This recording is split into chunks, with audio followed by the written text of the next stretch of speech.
smooth. Good morning, everyone. This is it, the 2025 Freeride World Tour Challenger by Orange from Obertauern. It's the final event of this year's Challenger Series, and this afternoon we will know who's going to go to the Freeride World Tour in 2026.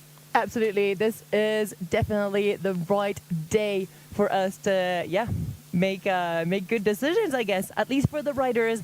And here they are on the coveted. They're about to climb the mountain and they're getting ready to go down in 15 minutes.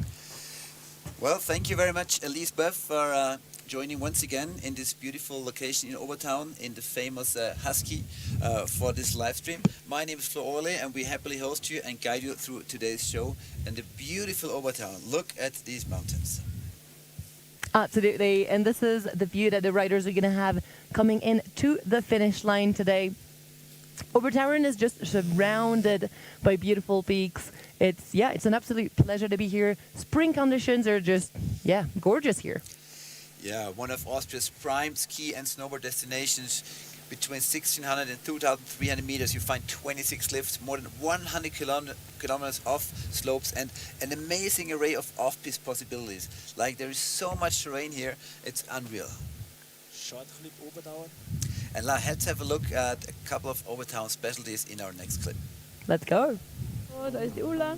Wir sind heute im wunderschönen Obertauern für einen Festchecktag vom letzten Challenger von der Saison.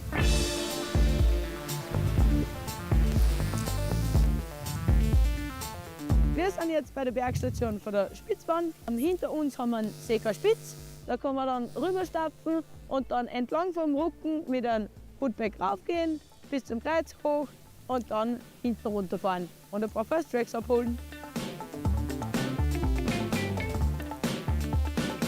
Da im Hintergrund haben wir jetzt das Face vom letzten Jahr, wo wir einen sehr coolen und fairen Contest machen können haben, bei echt schwierigen Bedingungen. Oben ist mir letztes Jahr recht gut gegangen, habe zwei coole Hits gehabt. Unten leider dann ein Crash. Und heuer fahren wir dann am Kochspitzel und da fahren wir jetzt dann gemeinsam hin. Das ist unser Face für morgen für den letzten Challenger-Stop. Es ist richtig spannend, es geht noch um richtig viel. Bei den Snowboard-Mädels ist noch alles offen, bei den Snowboard-Men ist noch alles offen. Und auch bei den Skiherren sind 3 Plätze noch gar nicht vergeben. Bei den Skiwomen ist es tatsächlich so, dass die 2 Plätze schon fix sind, die was nächstes Jahr World Tour fahren dürfen. Da hinter mir dann schon alle Rider festchecken. Wir warten jetzt noch auf den Forerunner um 11. Der gibt uns noch ein bisschen Insight, wie der Schnee so drinnen ist. Und dann freue ich mich auf morgen.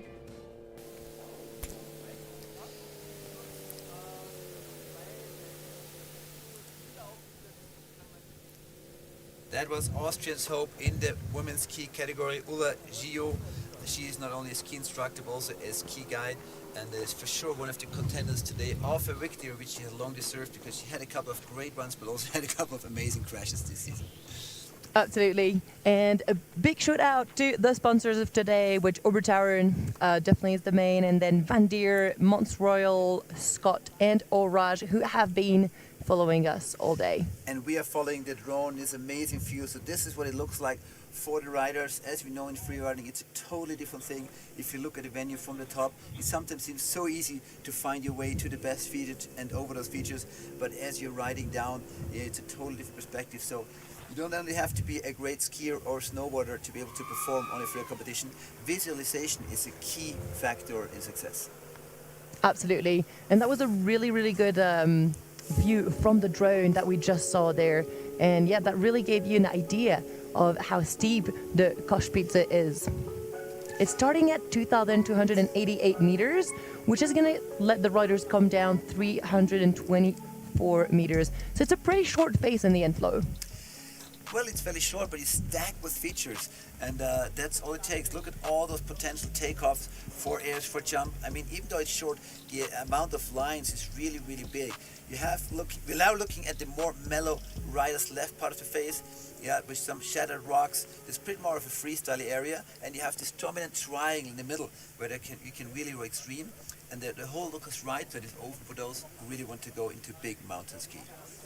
Absolutely. So that's really what's interesting about the face. We can see the riders and the staff at the very top out there. And the riders have been studying the face yesterday for a long time. And yeah, most of them have decided to really elect the best quality of snow because the face is east and northeast facing. So it's definitely been seeing some sun. It's, yeah, the sun's worked on it. It's had powder in the few, like 2 weeks. But is it going to be enough, really? Well, these are, you know, among the best riders in the world. Some of them have been competing on the Freeride World Tour already. And the organizers helped out a bit this morning by delaying the start by 15 minutes because some of the areas will definitely have spring conditions. And so Benjamin Kamel, head of competition, and Marcos Kokshodler, head of safety, they agreed to go for a 15-minute delayed start in order to make sure the conditions do have time to soften up for the riders. Absolutely. Here we have our judging panel who is getting ready for the first rider. Siobhan Schall is in the middle, Flo Gassner, Ludwig Bianca, and Dodo Conrad. Yeah, and they've been following all of the Challenger series. It's really, really nice for them to kind of conclude the series right now and have our qualified rider go on the World Tour. That is very, very, very exciting times.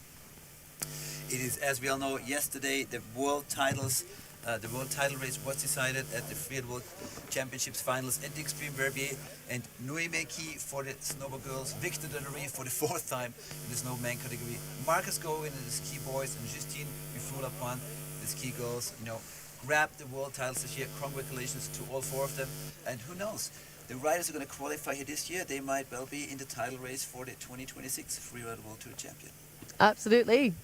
We might have some champions. We definitely have some champions here competing today in Obertauern. And it's just very exciting. And this is the first ski men that are going to drop in, starting with Nemo Plein, and then Max Zimmermann, Paul Danton, Ugo Troubat, Paul de Portales. Man, this is already a lot of contenders for the win today.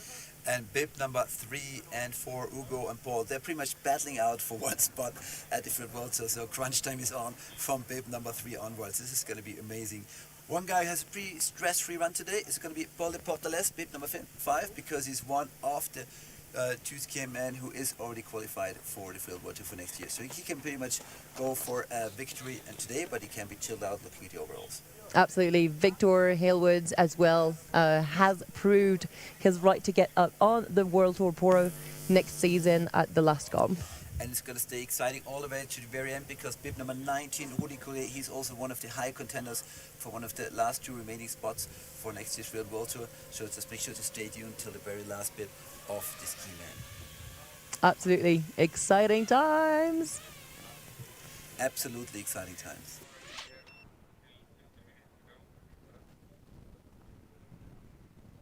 Absolutely.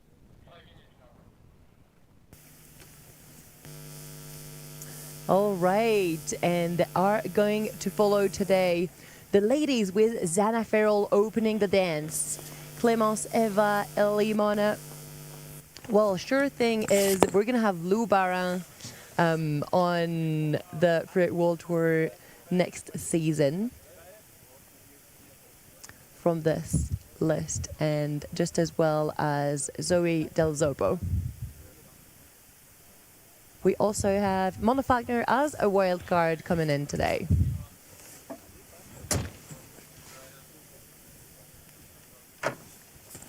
So in the women category time, this is definitely where there's less suspense, but everything is yet to define in the snowboard categories that are going to come out. And this is the snowboard men category with Asato Yoshida, who's gonna start everything, followed by Vaughn, who's just came up at the last challenger, and then we're gonna have everybody. Ugo Serra is not gonna be competing today. Elliot Denzer definitely battling with Sasha Bellico and Cesar Barin for a little spot on the Freeride World Tour coming up.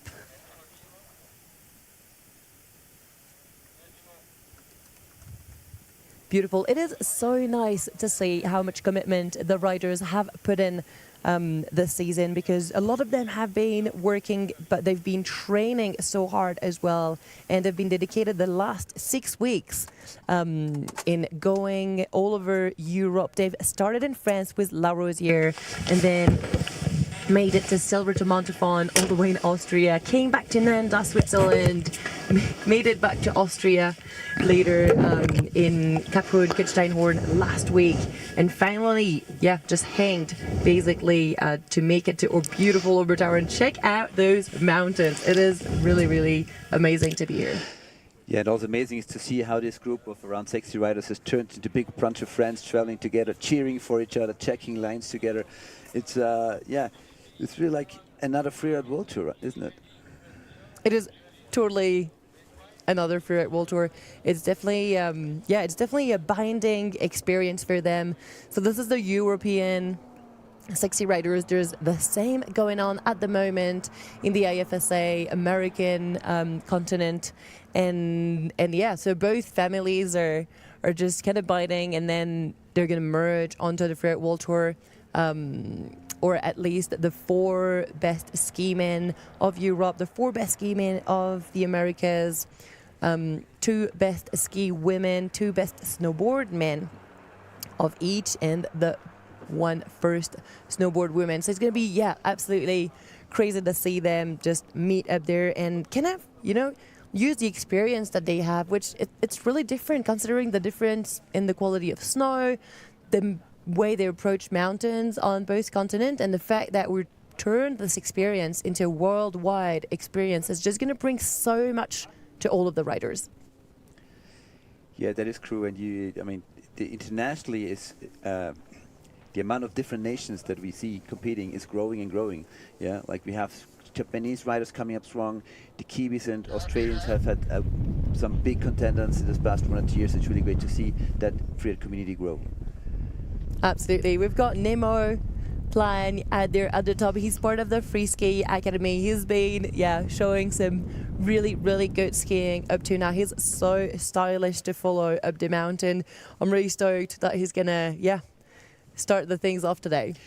And we can also see now why the start has been delayed for 50 minutes. It's quite windy up that ridge. We have a front coming in later this afternoon. That's also why the competition was moved forward to today, with officially only tomorrow being the first potential competition day. And this front sends some wind in, and this wind cools off the snow, so it delays the softening up of the snow into spring conditions, and that's why it was decided to wait another 50 minutes to have better snow conditions, even for bib number 1, Nemo Plania. Absolutely, and Nemo should be dropping in in 2 minutes. The Cluzark sign out there, which is like this big ski party meeting that all of those riders from Les Arcs and La Cluza are having, and that's coming up soon next month. So if you're around, go check out the French community out there. Two true freeride hotspots of the French Alps, Les Arcs and La Cluza, have brought out legends like Jeb Mijaud from La Cluza, who is working with the freeride club there, and of course the Free Ski Academy of Largs, which has not less than 10 athletes here spread out over the categories. Absolutely. Yeah, with Nemo Plania being the first out of this category, dropping in first today. Beautiful. Yeah, indeed. We do have Zoe Del Zoppo, who's training in La Cluza, and all of those Les Arcs team. It just brings, so much energy to those riders. All right, it looks like Nemo, he is getting pumped. He's getting ready. Well, we got 2 huge PDF lists from the Freeride World Tour, which shows all the scenarios. If this rider gets in this rank, what does it mean for those who are contenders for Freeride World Tour spots? We're not going to go into it in too much detail as of yet. We're just going to focus on today's runs. In this case, Nemo Plania's. Drop in! Okay, let's go. Last stop of the challengers out here in Obertauern. Opened by Nemo Plania. Nice, with the beautiful air. It looks like the snow is actually really nice on this side of the ridge. Well, this is pretty much the only area of the mountain that is almost true north facing. So that's why a lot of riders they want to go to this area. It has everything he needs for big mountain action. Whoa, spots for big backflips. As we've seen by Neiman Plan, unfortunately not being able to hold on. The landing was maybe a bit hard expected. Looked for a moment like he was able to get back on his feet and keep on riding, but unfortunately one ski came off. He looks okay though. Yeah, Nemo, he's all right. That was so unfortunate. This backflip was just massive, and indeed you can feel that the landing is still not so soft. And so as soon as he started sitting a little bit on his skis, then there was no way that he was going to be able to hold it. And we could think that his other ski was going to stay and he could come out of it, but not really. Check out that takeoff. Such a difficult takeoff with his skis being sideways. Gets it together. Actually, it looked really perfect until the moment he landed. Looked like he could stick it. I think those snow conditions are going to play a big role, you know, in tragedy or glory today. You might have that landing in powder, the next one on a hard pack, the one after in a soft slushy pocket. So really hard to predict for the riders in the air what they can expect for their landings. Absolutely. It looks, quite steep. Still over there in that zone. And I do have a feeling we're going to see quite a bit of traffic in that zone, because the ski men are probably not going to ski too much on the Lucas right side, which is more of a freestyle paradise, and the Lucas left side looks really intimidating to many in terms of snow conditions and consequences as well. Absolutely. I have a doubt about Nemo's leg because he's walking very slowly, and that doesn't really look like him. Hopefully he's That is true. all right. He's such a strong guy, and typically being a freeride, being out there every day, he would just run up to his skis, and walking so slowly, he definitely looks bruised. But he is walking up, so let's hope that he's fine. It's just a bit plummeted from the impact and is without any major troubles. Yes. Obviously, the safety team in place as always. We have, as you can see, the guys in the red and black jackets. That's our mountain rescue, local mountain rescue from Overtown. Thanks for being up here with us. Even an emergency doctor is on site, and we have ski route at various places in the mountain. So the goal is always, as Markus Coxholer, head of safety, says, if a skier, if a rider needs assistance should be with him in less than 60 seconds. And this is a really nice goal. It's very, very important that all of this is in place, and that's really what lets us hold competitions really the way that we do. Yeah, I mean, we have 2 or 3 closed areas on the mountain today, like areas that would be of too much consequence if you go in and lose control and go down to rocks or other potentially dangerous areas. But these guys are so good, like they are so responsible as well. I mean, they don't do stupid things really. They plan for hours and hours and days even this one particular run, and they take everything into consideration that is needed to do it safely. They do, indeed. And yeah, we can think sometimes that those riders are totally crazy, that they just don't use their brain. But you know what? They use it more than anybody else. The speed that their neurons connect in order to like keep them safe and really put their weight in the right spot, use their body in the best way possible and the safest way possible, because really that's what we're designed to do. That's true. But I remember watching 2 days ago the Extreme in Verbi. Like one moment I remember backflip from Snowboard man winner. Oh, Victor Delarue? No, not overall winner. Oh, give me a second. I'll look it up. I just lost the name.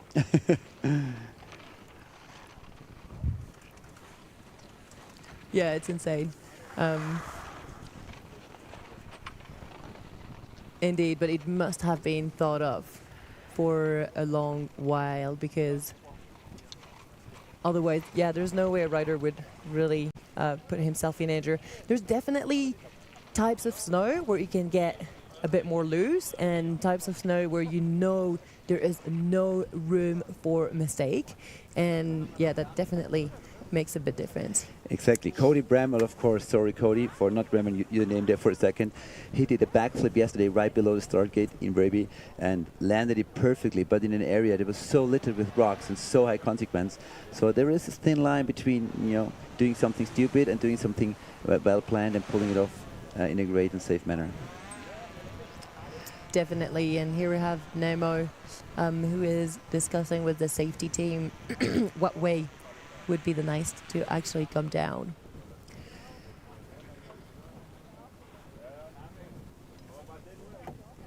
He's probably going to be looking forward to get the softest snow on his way out. And well, it's interesting because, I mean, when you're opening a session like this, every rider is kind of watching. We've got all of the categories. So the ski men are up top, but all of the other ones are here at the finish line and really watching the first riders coming down. And that's going to give them a really good idea of the quality of the snow. And it might even make them change their mind because they usually have an option A and sometimes they will want to adapt. And then that's when option B could show on.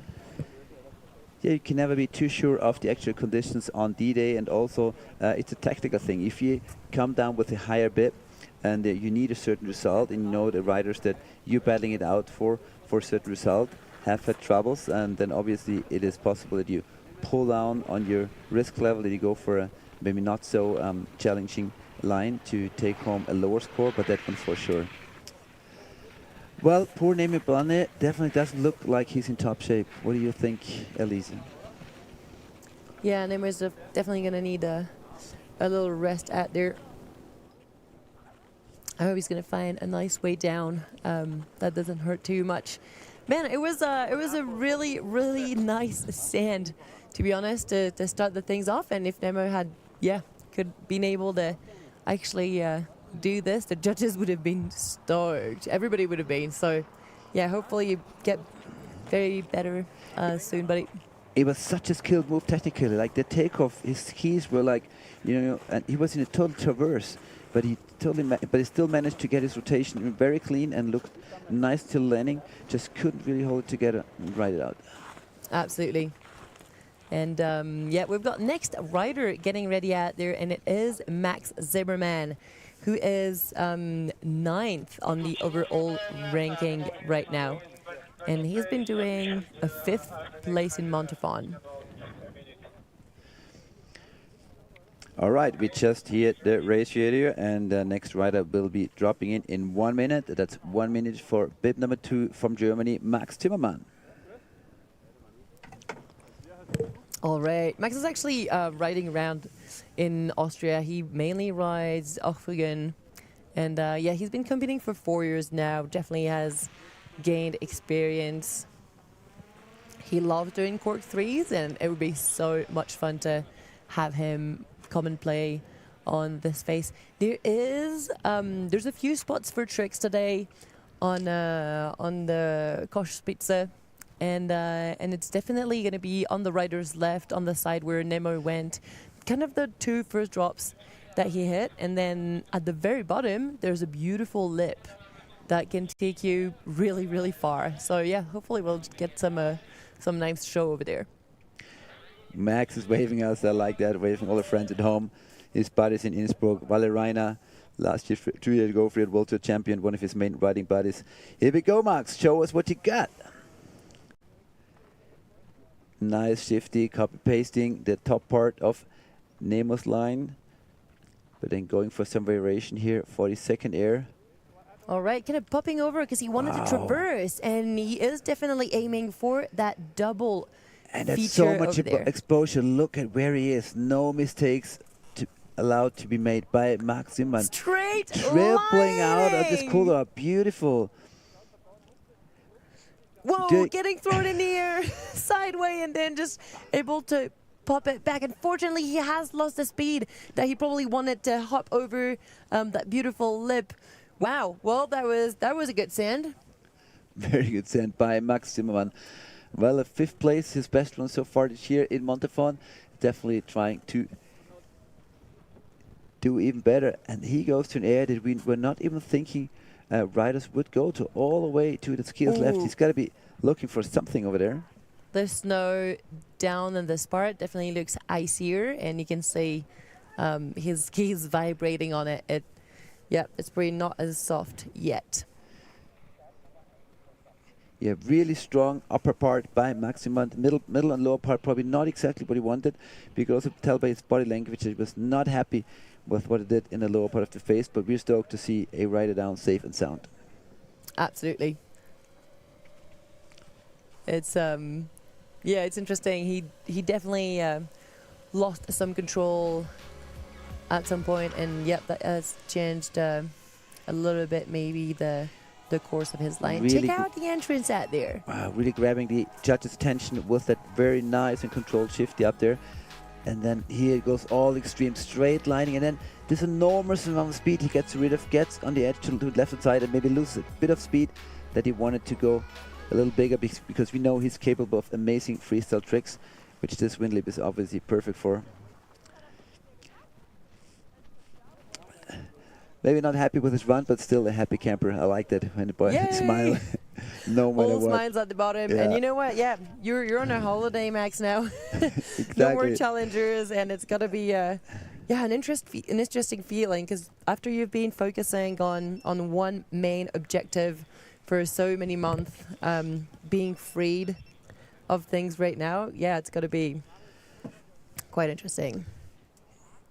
You know, and with the level in freeride skiing rising and rising, we do see that the boys and girls need a season or two on the qualifiers and another season or two on the challengers to really get their game plans together. You just need to gain this experience, tactical riding, adapt your riding to different venues, and Max is right in the middle of this process. He is qualified for next year's challengers, I'm pretty sure, with these results, and yeah, so that'll be another chance for him to then step up the game towards a potential Freeride World Tour 2027 qualification.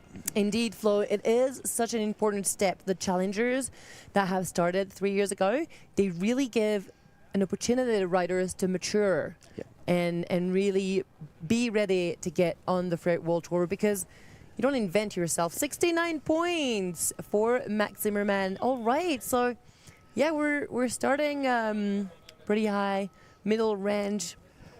Yeah, that's a solid score. So obviously he lacked the points that he could have gained with a trick on the wind lip, and maybe there's room for bottom feature, but 70 is almost 70 points. That's a nice standard for And this is Paul Oh, Derton, and now fourth overall. I am crossing my fingers for this guy. Paul Derton has come so close, despite his young age, to qualify for the Freeride World Tour throughout a couple of years.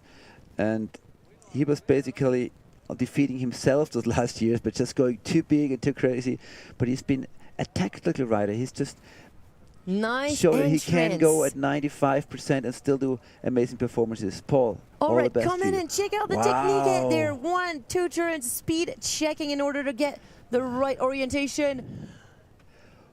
Huge Beautiful exit hit. jump. Absolutely. And like absolutely stomping it. You can see all of his body. Yeah, 360 out of it with a long one over the lip. And I like his body language. He looks so strong and confident without going too crazy. That's exactly what Paul Derton has to show today to gain those valuable points which he needs for the overall qualification. So maybe one last feature for Paul. After an amazing upper part and a huge jump at it Windley, beautiful 360. We can see the little flag on the side, which means, and he knows that he's just past the finish line. So now he can actually chill all the way to the bottom, because the judges are not going to take into consideration the last bit of this run. It's actually a judging line. So once the riders have passed it, there'll be no more judging. So the last 150 meters towards the actual finish line, which is approaching now, are not being judged to make it fair for all the riders coming from different parts of the venue. Wow, that is what Paul Derton needed to do. A clean run, very solid.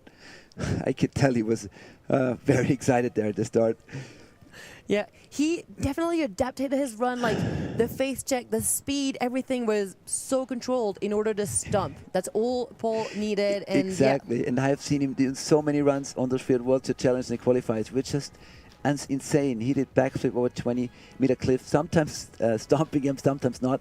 And I believe this was very smart riding. Look at this jump. That was really cool. This is where the money is. Wow. He jumped over the bottom rocks. That was really and also nice. at 360, traveling a solid 18 to 20 meters, I would say. And his landing's been clean. So this will be really a standard set by the judges with the score, but Overtown will receive here in a moment. Now Paul knows that the job is done. There is nothing that he can do but be happy about his line. And you know what? Then the future will 81 tell. points for Overtown. That is a solid score. And now the waiting begins, because one of his main opponents, his main threat for a qualification is Rudy Collier, and that's bib number 19, so Paul will have to wait almost 20 bibs. And before Rudy, I mean, Ugo, right here is about to send in the battle. Ugo is just after Paul. He is a 5th overall ranking, and if we check out the predictions, well, Ugo has a really good chance to make it to the Freeride World Tour next year in some conditions. So to get this clear, we have 4 spots to give away in the skiman category for Freeride World Tour. 2 are pretty much, one is secured by Victor Delery already. Paul Portales, sitting in 2nd overall, almost has his spot secured. And then it's Ugo Troubat, who's skiing right now with with Paul Overtown and Rudy Collier battling out the other spots. So this is it. This run decides who's going to be on next year's Freeride World Tour. Pretty nice and aggressive riding for Ugo Troubat out there at the top. And yeah, he's sending some sluff as well, double in it.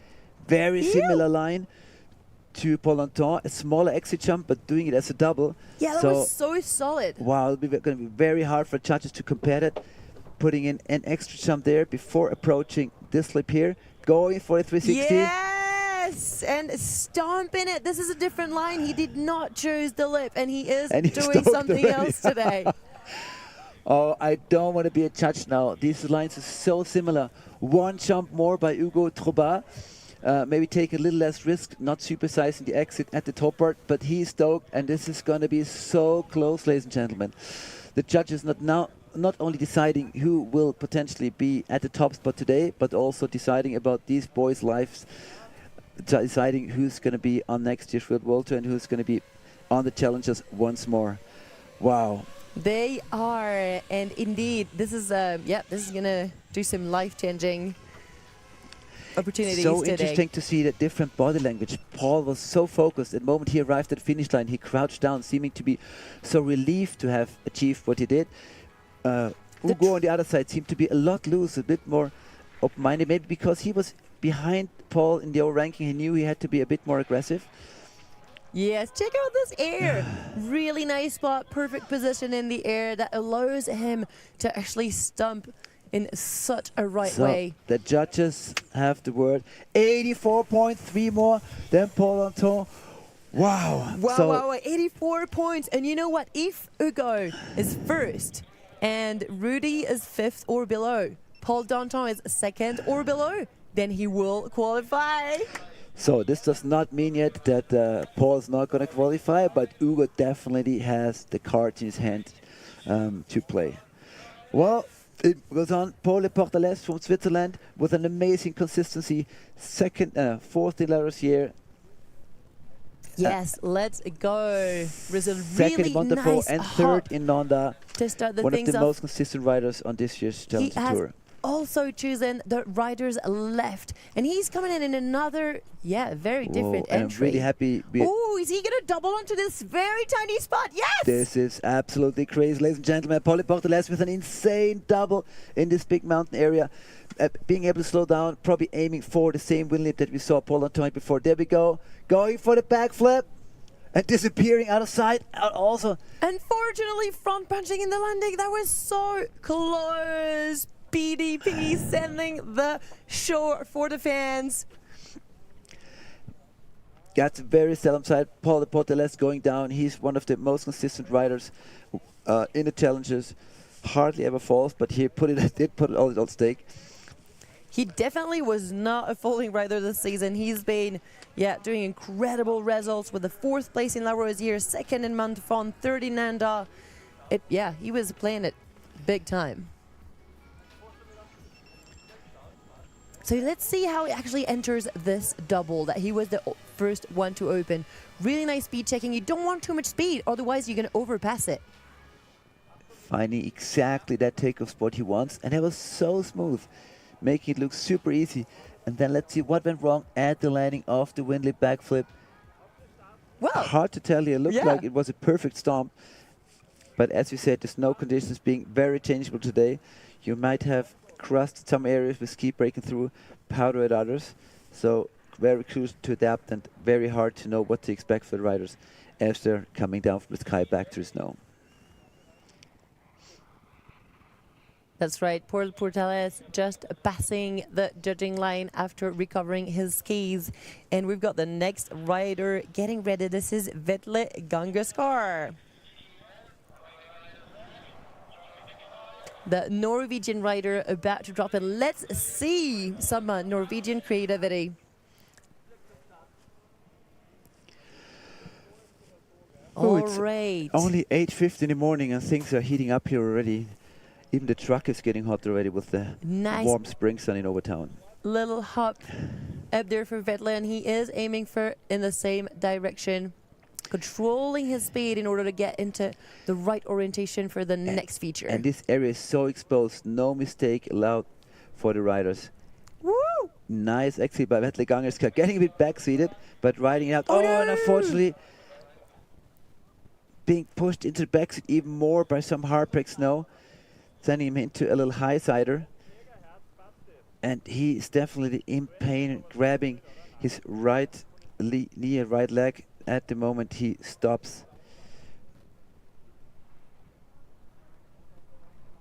Oh, that was so unfortunate. The way he landed did not make us think this, but apparently just like Nemo, he kind of got caught by the speed and the snow quality. Well, they come out of this cooler with so much speed, and they can't return right away. They have to be centered over the ski first and then go into a left turn.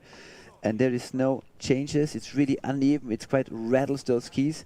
And Vetle Gangaskar unfortunately loses a ski and then kind of gets twisted with the right ski still being on his right foot. I think then that's where the damage happened. And Vetle Gangaskar definitely looking for assistance right now. Yeah, we're gonna know more very quickly. Flo was incredible how speedy and controlled he was in between the double. Yeah. Let's check this out. You can't overestimate the exposure the boys are getting into here. Like from this point on, where he's right now, it's all a major no-fall zone. Look at all those rocks and spikes below. It might not be the longest venue, but this is really extreme.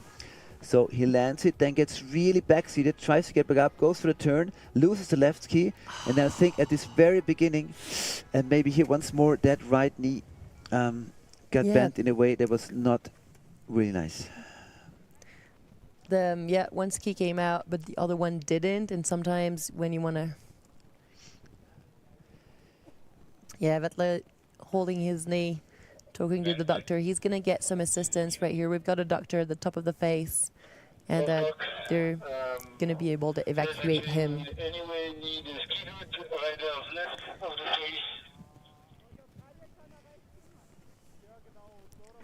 So we hear the safety crew in the back getting organized, making sure to retrieve the skis, and we have a mountain rescue team member with Vetle right now, so they'll be assessing the situation together, see if he can by himself move off to the side of the face, so the competition can continue right away, or if he needs to be picked up and moved out of the face by a helicopter or other means of transportation. Exactly. Apparently Vetle has a hard time putting weight on his right leg,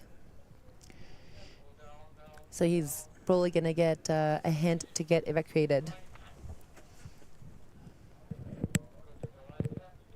Of the face. Oh, this is absolutely the worst, and what we do not like to see. Riders, are putting so much effort into staying healthy and doing the right things.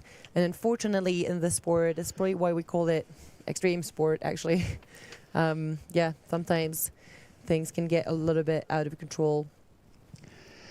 And the riders, especially in the ski man category, they tie down their skis so hard because the last thing that you want as you're approaching one of those no fall zones or big exposure is to have your skis coming off. So they really tighten the skis up another 1 or 2 figures. To give you an example, I'm with my 75 kilos ride on a set figure 9, for example. These guys might ride on a 13 or 14, and on competition may go up to 15 or 16, which is almost close to alpine ski racing in downhill. And the advantage, of course, once more, is that the skis don't come off when not supposed to, but if the knees get twisted, sometimes they don't get off when they should. All right, we used the moment of time we have to show you a little clip about safety on Freeride World Tour competitions. Let's check it out. Since the beginning of the Freeride World Tour, we haven't seen much difference in terms of safety. Always been working with mountain guides to avoid any sort of avalanche dangers and sorts of thing. But where it really improves, it was with the materials, from back protection, beacon, shovel, probe, and every rider has to wear an avalanche airbag backpack. And we also provide those record devices, which will help the riders in case of an avalanche being found like a lot quicker than without. We also provide all the riders with a mandatory safety workshop. Everyone involved into the Freeride World Tour is doing the clinic. It's really important that all the crew and the riders could be involved into the research. It's not only safety for the riders, it's also safety for the staff, to make sure when they set up everything that staff are well equipped. So we decide for which zones it's mandatory to have a beacon, shovel, probe, and then following that I make sure the staff that is in the zone where we need a beacon, that they do have one. As a team, we plan where it would be best to position our safety staff throughout the venue. So we have ski patrollers at the top of the venue, we have ski patrollers at the bottom of the venue, and we also have some place throughout the venue where they're able to respond quickly in the event of an accident.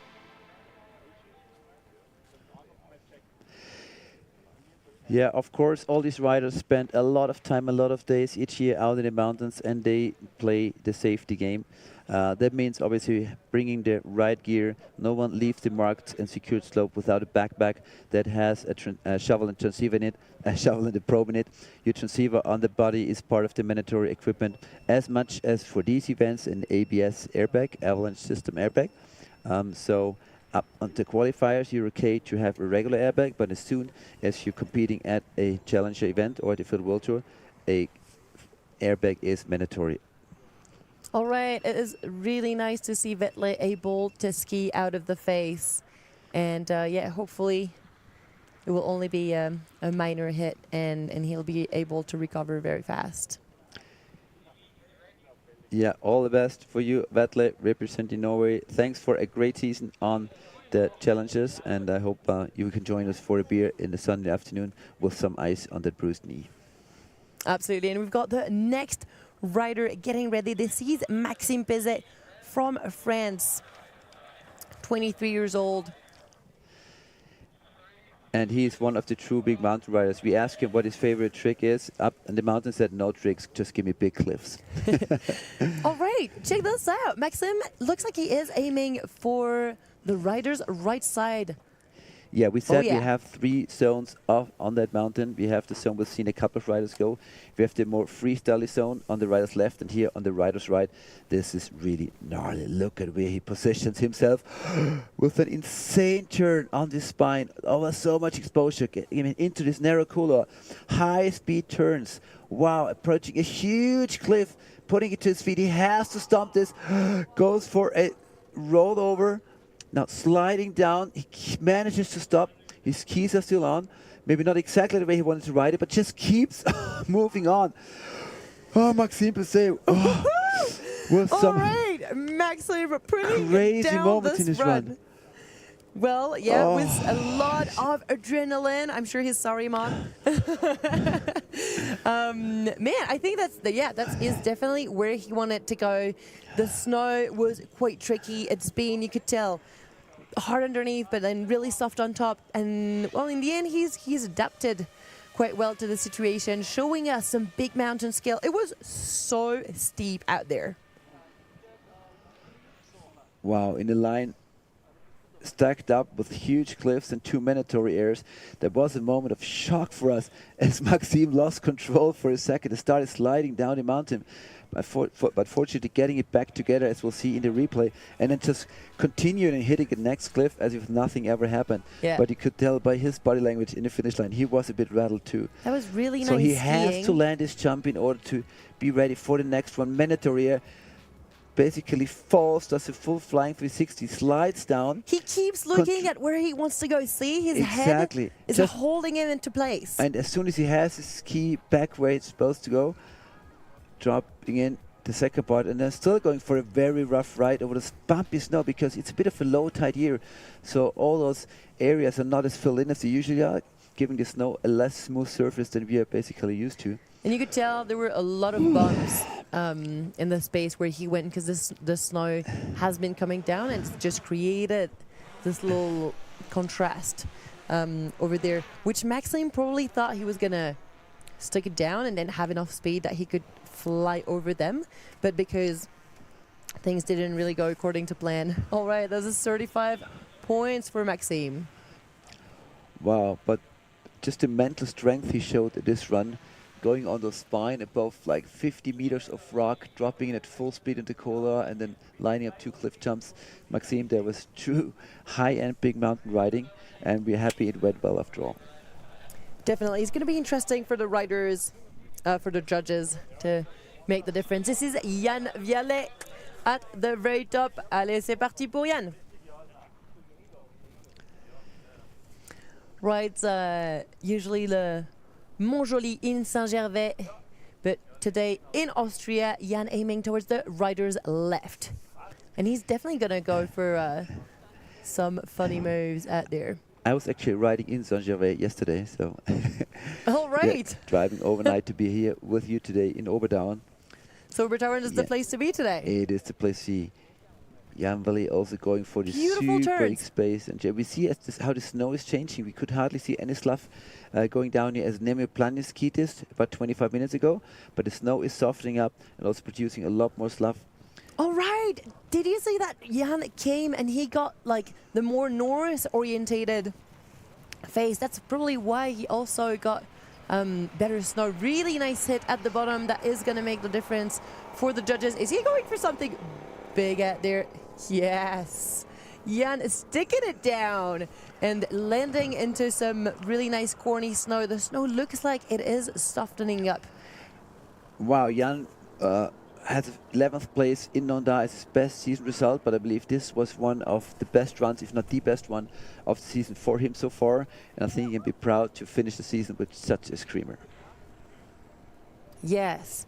Oh, I can't wait to see the replay because adapting his line out there was a really good idea. Yeah, and we do know now why the crew out Benjamin Kamel and Marcus Cox-Kohler wanted to start too early, because now with the sun going higher up on the sky, the snow is softening up rapidly. So And this is how he came in. staying a little higher than the other boys, choosing a far skier's right And now entry. he's going to the very right, yes. And I think playing it smart, taking a little smaller air there, just being able to control his speed, and he also manages to put 2 more features in there at the bottom. First ride of the day, we see take this one. It looked really flat from at the face check, but it seems like it's well doable if you have the legs of someone like Jan Vialet.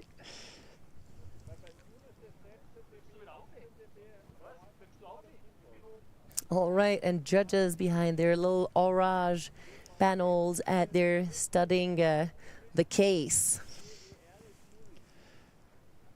We've got on the very right, you can see Dodo in his little black box. Dodo is the video judge. So if there is anything that the judges were not able to actually see, or if they have a doubt because some snow cloud came around the rider, for example, then he'll be the one able to confirm actions. All right, this is 67 points for Jan. Interesting. So he is scoring a bit below the 70.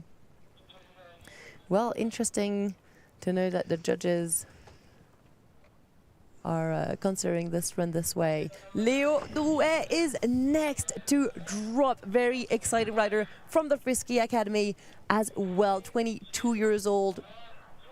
Pretty steezy on the mountain. Leo on course. Yeah, this score to beat at the moment. Ugo Troubat with 84 points. Paul Danton sits second with 81. Nice. And then Max Zimmermann First with 69 on transferring. third. Sorry, Flo. Just cutting you because that was cool. Nice transfer over there. And ooh, Leo almost getting caught as he's getting into the gnarly part, into the steep zone. And kind of catching back. Oh, come on, Leo. Yes, on your skis. Oh, buddy.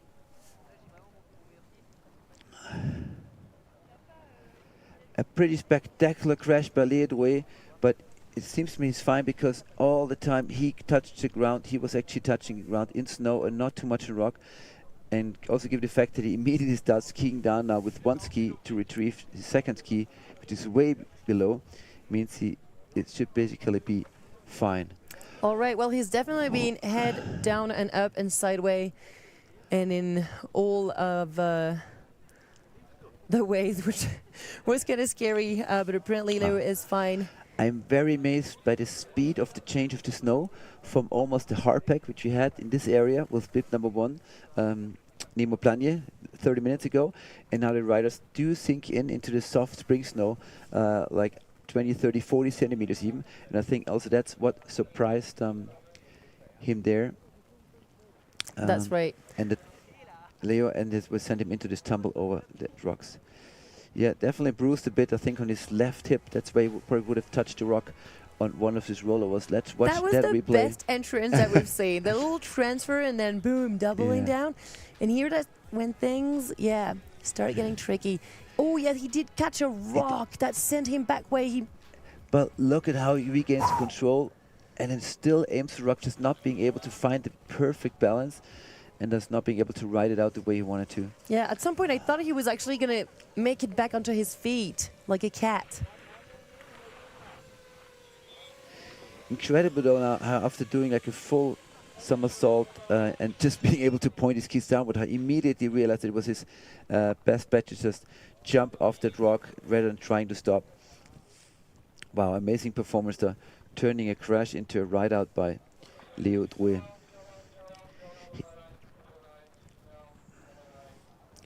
Really good positioning today by Mountain Rescue and help us in the face, because if any skier has troubles, like some did in this trafficked area, they arrive right with Mountain Rescue and they're able to assist there with any kind of troubles. Exactly. We've got the ski dude coming down the mountain at there, and he's about to retrieve Leo's ski and balls, because you don't want to leave anything in the face anyway that would be dangerous for the next riders, so we'll always make sure that everything is coming down. But at the same time, head of competition Benjamin Kamel will push this competition to a fast pace, because the snow is getting deeper and deeper and deeper by the minute, not make it easier for the higher bibs, and we want at least to some extent equal conditions for all riders, skiers or snowboarders within one category today. That's right. One category should have the same conditions, otherwise it wouldn't be fair for all of them. And the ski men category is definitely the biggest one. There is 21 riders, and if it takes about 30 seconds to come down, in best cases, it's still a good half hour off comp. And with the sun hitting this eastern face, it's definitely changing the conditions. All right, we've got Leo out there. It looks like he's being taken care of. Unfortunately, so many crashes up to now. So here's the ranking at the moment. Ugo Troubat is staying on top with his 84 points, followed by Paul Danton, 81, and then there's a 10 points gap, a 12 points gap actually, for Max Zimmermann, followed by Jan Bialet, and Maxime Pezet was his ballet dancing in between rocks performance today. Yeah, I was really quite sure that Leo Troubat would be fine, even though he was tumbling over some rocks, because the moment he was at the end of his tumble, he gained control immediately, turned around, skied away, but obviously the adrenaline rushing through his veins at the very moment kind of overlays, any paint, and only then when you're like down in safety and sit down, you realize that there may be something about it that needs attention. Exactly. And we've got Maximilien, from Pralou, who is getting out there in the start gate. Big up, il envoie un gros merci à toute la famille qui le regarde. Et c'est parti! On lui souhaite tout le meilleur. Let's go, Maximilien Michel on course. He's been training so hard with the Chamonix crew out there. Well, and now is the time. Only 30 years of age, but at the same time being the oldest in today's men's skiing field. Amazing how young the whole pack is these days. Bringing in some style at the top of this face. He's aiming for that really tricky part. Yes, coming in nicely, staying in control. Very smart with the snow softening up, taking this entry a little smaller, but therefore taking the second bar with a lot more speed, turning into a triple, almost going over the handlebars at the middle jump. Can he hold it together? He can. Maximilien Michel flying out there. Wow, he came out so fast. That triple was unbelievable. That shows so much technique, so much confidence. Yes, beautiful Kozak at the bottom. He is a hardcore rider, bringing in some style and some playful skiing. Wow. He is past the judging line, and he may have skipped the wind lip feature, having to... Did he have too much speed? Channeling all his control, he's staying on his feet, doing a single turn on the inside ski. All right, Max is stoked. Showing an amazing performance of skier skill. That was incredible. I cannot wait to see the replay. That upper part was absolutely incredible. Yeah, I'd love to see it from the face, to actually really see the triple. Yeah, he was really focused when he was getting into it, and you couldn't tell, that this was the goal, but that was very, very well managed. And coming out so fast, he just made the right decision. Let's check it out. Shiftying at the top.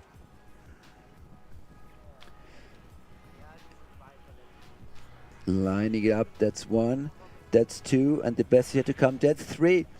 And see in the middle, he almost like came front, but then stayed. So unfortunately, we did not see the replay of the middle part, but I think his plan was to slow down and go for some freestyle on the windlip, but then realizing I'm so fast, I pressed red, put the skis in the fall line and hold on for dear life. That could very much have been the case. Max just loves backflipping, and so the lip is definitely a good backflip friend out there. I really wish all of the riders could make it to the lip, but this tricky part has been taken down so many soldiers for now. So it's really nice to actually see Max putting down the run. It's so hard for them because they kind of know what's going on. They listen to the radios of the stuff around them, and they know when a friend is falling.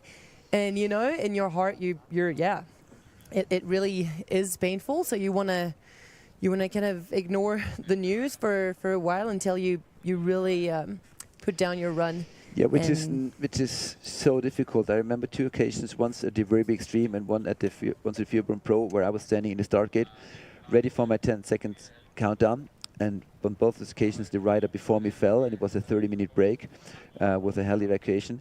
And the mind game that starts is just horrendous. Like, you're so ready, and then you have to wait. Your energy level kind of drops. You're worried about the health of your friend who's getting evacuated. So it really is tough when you have people ahead of you having a big crash and needing medical attention. No doubt about it. Max is staring at the screen where he is going to get his result.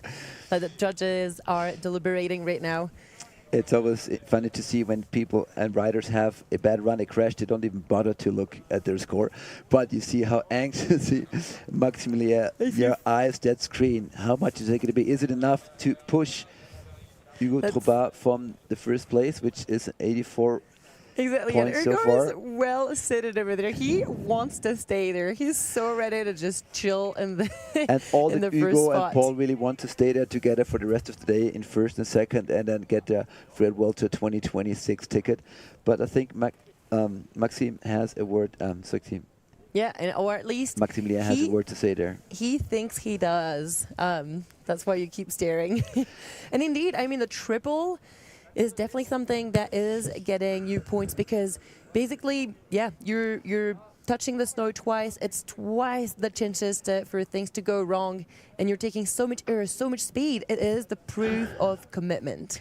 And you could tell at the landing of the second jump that he was so far forward to, because you want to make sure you're centered over your skis on those in-between landings. If you're backseated at landing 1 or 2, eventually the last landing will send you into a big backslip. So you have to be centered. He almost exaggerated it, almost going over the handlebars, which would have been a crazy crash. But this way he kept it together and rode it out. He did hold on so good, using all of his core to... But one thing I'm sure about already, he has a 12th place as his best result of the season so far in Honda, and this is going to be a better score, a better place today in the ranking, I'm sure. Well, let's see. Maxime Michel was the 10th rider to drop in today, and well, there are 11 more riders. So it's going to be very interesting to see. Another thing is, because the snow is becoming soft, the riders, when they come down, are moving the snow around and they're uncovering some rocks. So the next riders are going to have to navigate between those rocks a little bit more than the first riders will have done it. So it's going to be interesting if they keep choosing this section, because this section is going to change. And we're only into half of the riders out there, and it is 65 points for Max Michel. That is a surprise to me. Okay, we just got the info from the organization that we have a 15-minute break in the competition. That probably means we do have an evacuation from the face. That's right. We do not have any more details at here in the Husky for now, so we'll just put the competition on hold and we'll inform you about everything. Okay, but we use the time to look at the judging criteria, and we have a special clip there for you, which we're going to show you right now.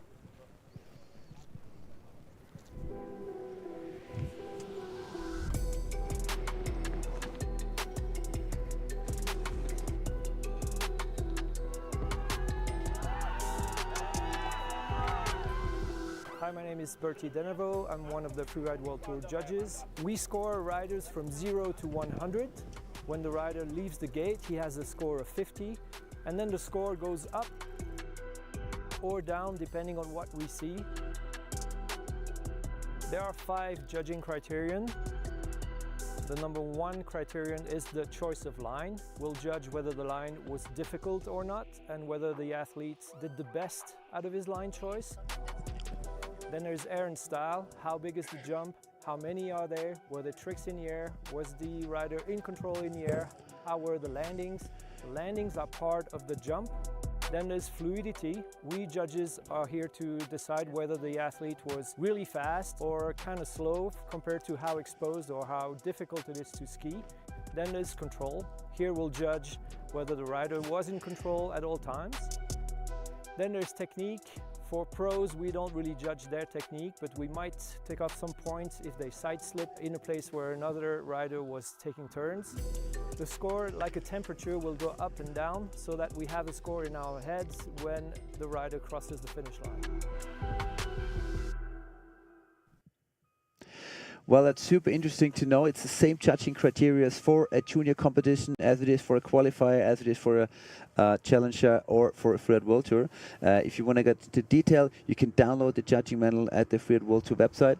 A lot of riders do that to actually get really in tune with the judging, to make sure they understand why they get given a certain score. We have a quick break now. Definitely. We're going to put the competition on hold for the next 15 minutes, and the start time will be written on the screen very soon. So we'll be back with you shortly.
All right, ladies and gentlemen, we are back with the live broadcast of the 2025 Freeride World Tour Challenger by Orash here in Obertauern.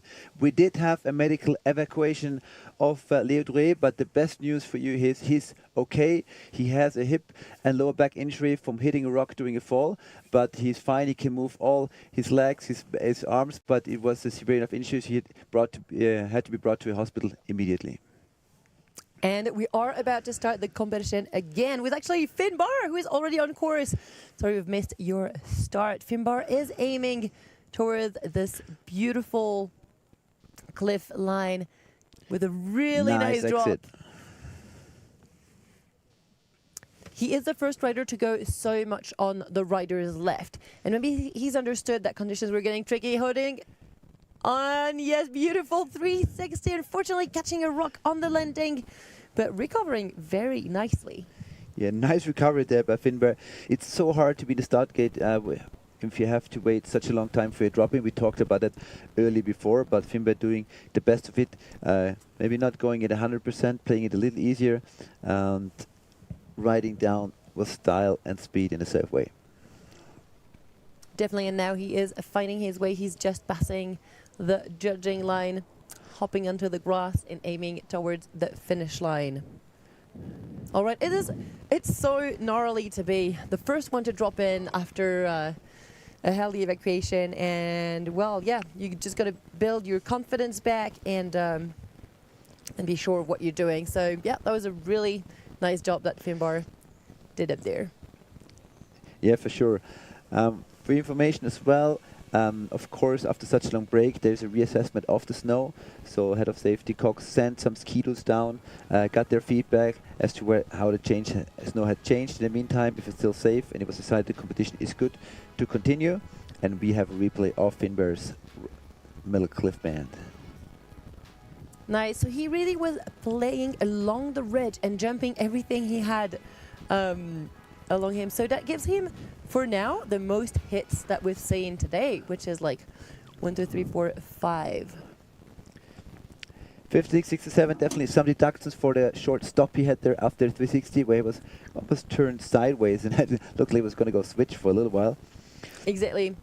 Yeah, this is the first time that we see a line so further left. And, well, it's interesting to know that riders, indeed, like you say, might have taken into consideration the change of quality in the snow. Anthony Cotte! Yes, et c'est parti, Coteau dans la face. He is one pretended for the Freeride World Tour in 2026. Yeah, he has won the event La Rosière. Unfortunately, has two not so good results with the 21st and the 10th in Non-La-Montafon. But if he does well today, he still stands good chances. Exactly. He was kind of caught out there in the landing of his first drop. It's so steep in that zone, and now he's aiming for something new as well. Same exit there we saw Finbar Doig take. Solid landing. Some really nice and controlled turns. Pretty solid skiing. Yes, with a nice drop. He's probably going to go for more. Yes, correct 7 out of this. Wow, lip that he suddenly found. Unfortunately, landing a little bit sideways. He's now going back to get his spole. Oh, well. No other rider had realized that there is such a nice feature that you can jump in that way. Wow. Amazing scouting by Anthony Cotte. Unfortunately, not being able to hold on the landing of this Cork 7. It's a move we do not see a lot of times. We saw a couple day before yesterday at the very extreme finals of the Freeride World Tour. But also there, the riders had troubles stomping their landings. Let's check out one more time. That's wow, right. Let's see what great happened. performance of artistic there by Anthony Cotte, that he had to ski on one ski, the top with the other ski caught behind his back. He might have changed the line a little bit after this mistake at the very top, it seems. But then coming into the lower part, he goes for this beautiful jump, nicely upside down, just overtails a little bit, not being able to hold on. It's so hard to see the takeoff. We don't even, it's not very clear to me. It looks like he just popped everything out of the slope. All right, massive stand for Anthony today. It's so cool to see him, just getting in the air. He's been practicing, feels very at ease in the air, so it's really cool. Really good to see that happening out here on the Koches Pizza. the Kochspitze. Nice that the way you that pronounce was it. exactly what I was going to All say. right, German 20 speaking. points for Cotto, as you name him. Well, his key stayed on. Douglas Nordquist, bib number 13, that's my lucky number because I was born on the 13th, is the next one up in the start gate. And he has showed that he's right in the footsteps of big names like Reine Barkert, Christopher Todell or Calvin Enningsen with a super consistent 4th, 6th and 7th place in 3 out of 4 events. So Douglas Nordquist trying All right, usually riding Rick Janssen, and he is aiming towards the rider's left as well. Let's see how it, yes, he's getting onto the top. All right, making really short work of this top section, actually. And then second one, and aiming towards the rider's left. Ooh, actually coming back into it. Beautiful backflip. Stop it! Douglas Nordquist on fire. Another excellent example of unreal scouting. How did he know that this was possible? No other rider saw the possibility of doing that air. Insane display of scouting. Wow, and riding as well, of course. That was amazing, this backflip by Douglas Nordquist. Man, I think that was the fastest rider that we've seen on this face today. There was no hesitation whatsoever. That's what a happy Swede looks like on the way to the finish line. Oh, yay! Wow. Wow, there was an up and down of feelings. It looked like he was bearing away from the extreme stuff, going for like a playful freestyle run, but then he cut back right towards it and goes for the biggest backflip we've seen in a long time on those qualifiers. Congratulations, Douglas Nordquist. That was outstanding. Man, incredible. And then the speed that he came out of it with. Let's check it out. I wonder if it's, I feel like it's Nemo Klein's backflip spot that he's used to get it in out there. Yeah. It is actually the same spot. We just saw it from a different perspective, so I did not recognize it. Thank you very much, Elise. Wow, managing to land a little bit further skills left. The snow had also softened up. In the meantime, it's about an hour since Nemo's run, so it was definitely easier for him to land it, and he took full advantage of the snow there, putting it to his feet quite perfectly. Totally. Actually, yeah, Nemo did, 87 points for Douglas. Douglas He is taking the making lead. it. That is amazing. What a great performance by the young Swede. All right. This is, Wow. what's so going on is pretty crazy. we have a new leader at the bottom, and we have a guy at the start gate who can be the most relaxed because he was, before today's event, the only ski man already qualified for next year's Freeride World Tour. So he has nothing to prove. He can go for a tiller run, but the way we know Victor Halewood, he probably is going to show that he can charge as he always does. Oh yeah, Victor Halewood's on course.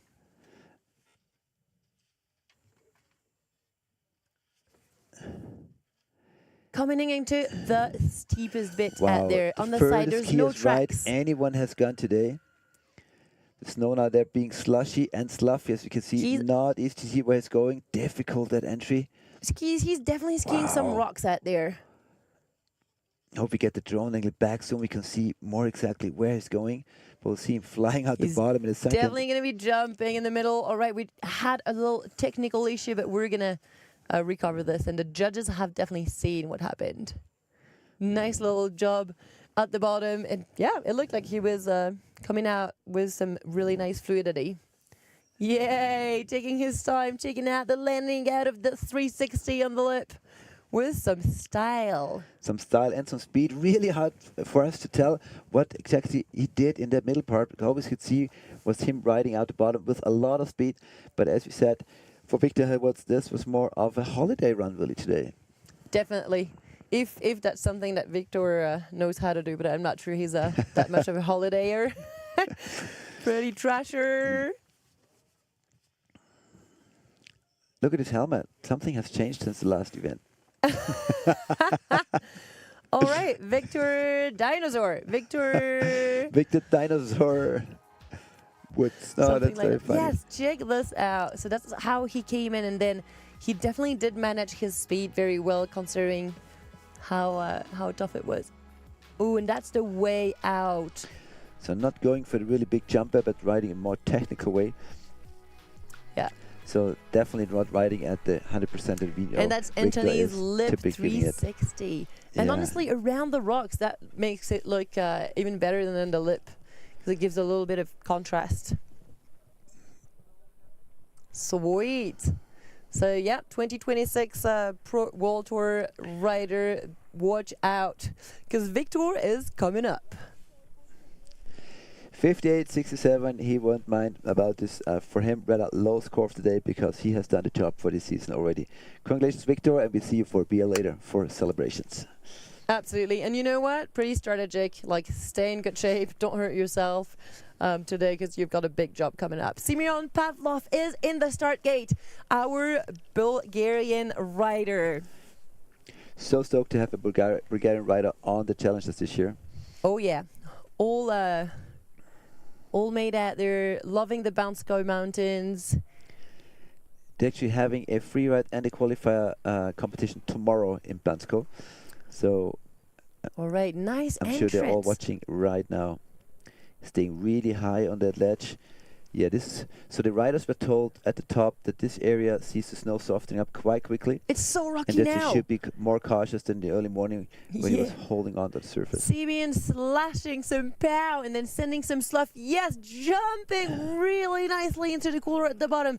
That was nice to look at. Yeah, very smart riding by Simon in this really sketchy part that has taken out a couple of riders today. Interesting. That's definitely similar to Victor Hillwood's. And here comes trick. Ray. Yee-hoo!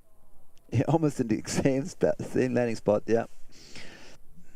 Very cool. Well, we've seen that Victor didn't get so many points out of his run. I wonder if it was for maybe a little mistake somewhere or if it's just really the line that is not as impressive to the judges. We'll get to know shortly because Simeon was definitely very clean out there. Yeah, definitely very clean and very similar to Victor's line, as you just said. Well, we have seen that the judges really work, and that's very typical in a venue like this. The amount of risk the riders do take. We have seen riders getting into the steep part and exiting with really big jumps, a lot of speed, and obviously this is where the highest scores are coming from. Yeah, that was a really nice first hit out there at the bottom at the very top, for Simeon. And then check out, so this is about 12 meters in between the two features, and he just got in, found the right angle and came out really nicely. Then the two boarding marks, a straight one at first, and then going for the left and 360. Yeah, a really meter well. further compared to Victor Hillwood's right ahead of him. So last run of the season, last competition of the season for Simon Pavlov, waiting anxiously for his score. Yay, and he's absolutely stoked. I bet that was really tricky to get in that section, and especially now, the riders can see the live stream from the top of the face. And once again, So big shout out to Bulgaria, but especially the Bansko crew. They have a nice freeride mountain. Then their competition time there tomorrow. I qualify in the junior comp and wish you all the best. They had to move the junior competition from last weekend to this one because of snow conditions. Now they're running it. 68 points for Simeon today. Puts him in 5th place for the moment, right behind Max Zimmermann from Germany and just ahead of Jan Verrier, who's sitting in 6th. Interesting judging. They're definitely leaving some space. Yeah, there are Gabensio, 6 more riders up there. 3 from France, 1 from Switzerland, 1 from the US, and then Finn Powell from New Zealand dropping in last today. Gabensio, only 18 years of old. He is the youngest rider of the field together with Noah Pesura.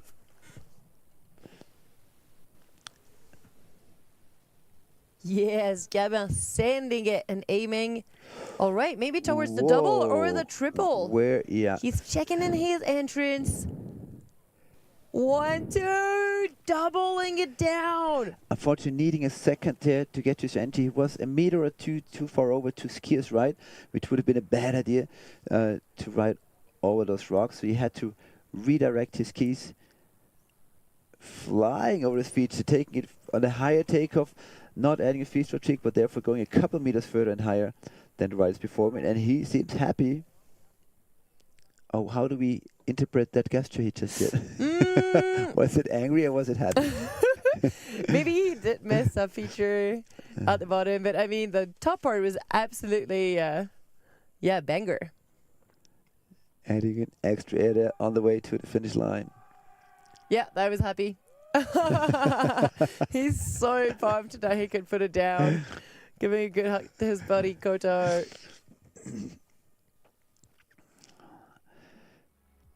It seems like wherever the Les Arcs free ski crew goes, they're having a great time and they're always in a good mood. Absolutely. It's such a pleasure to hang out with these guys. Check out. Yes, that's what happens when you find the right takeoff. It's so solid in the landing at there.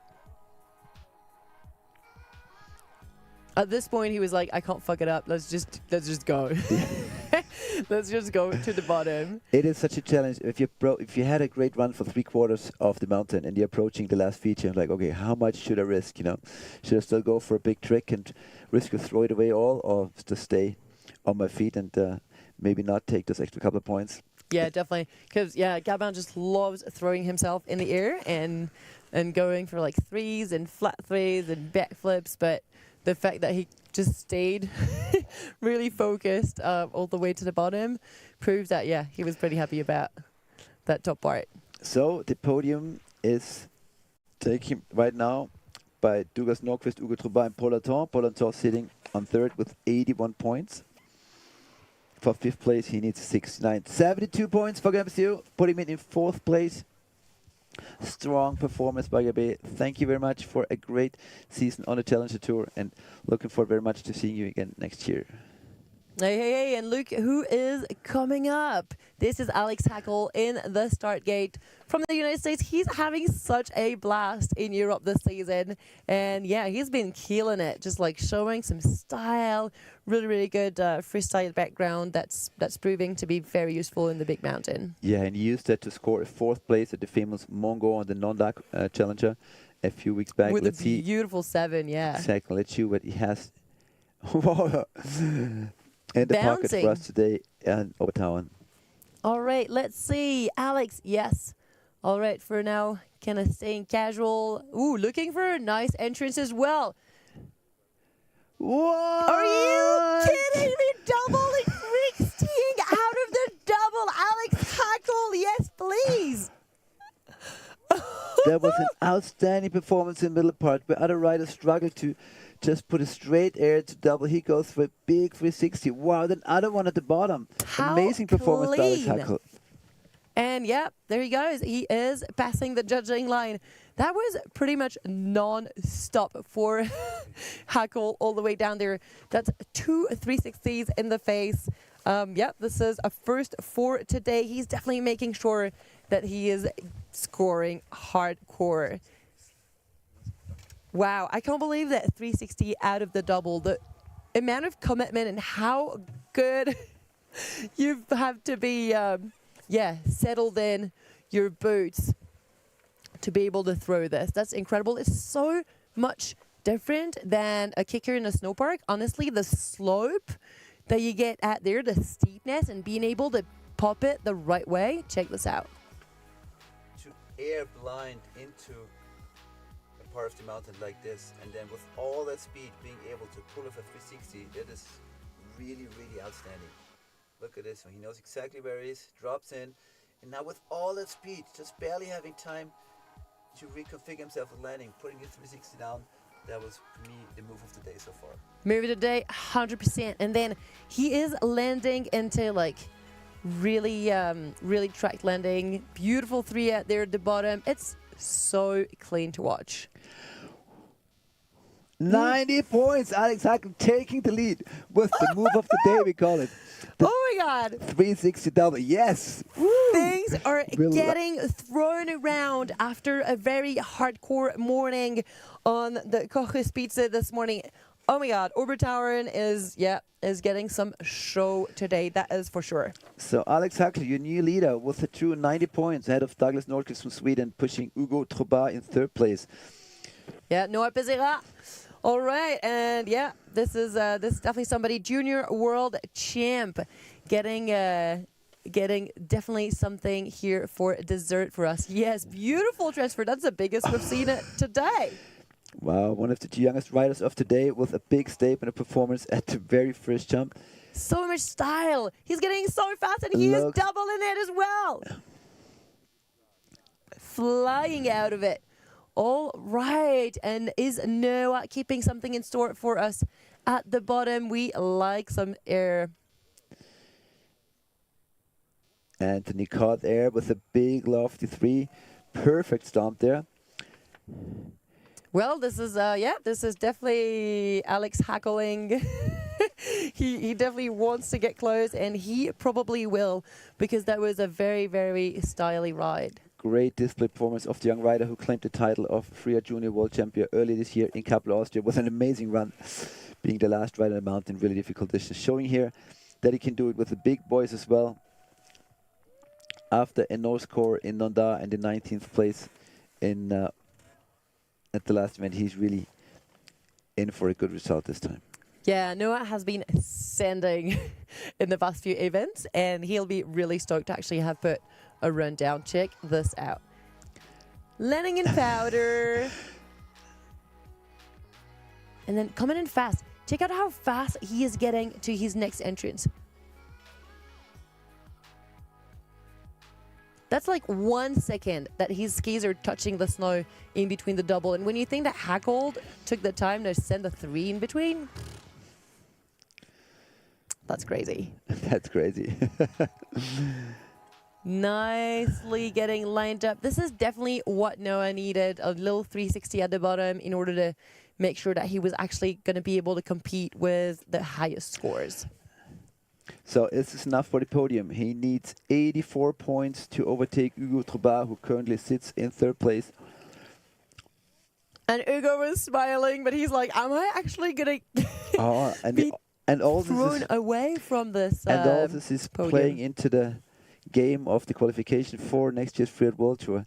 1 position up and down can make the difference points that you need as a rider to qualify next year's tour.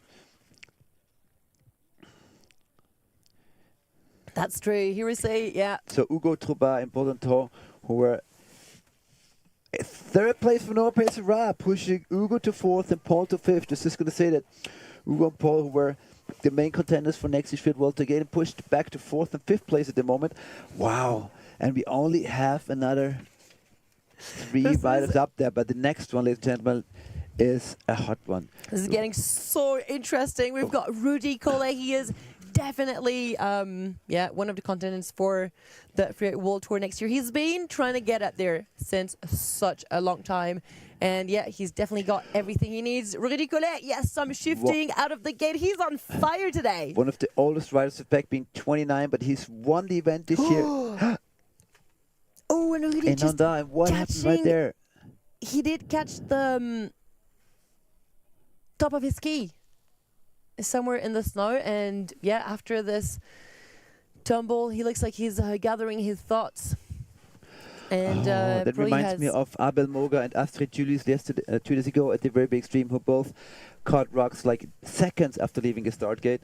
Heartbreaking moment there for Rudy Collet, who was just trying to double up his victory from Nonda and make it to Tour next year, which is going to be very hard now with 1 result less than the others.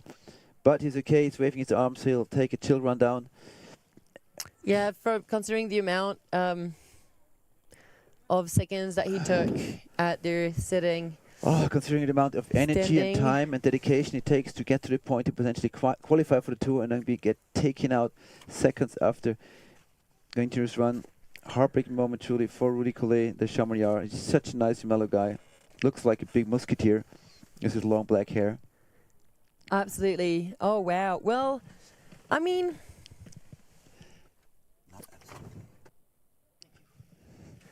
everything can still happen for Rudy. Looking at the statistics, because if he goes...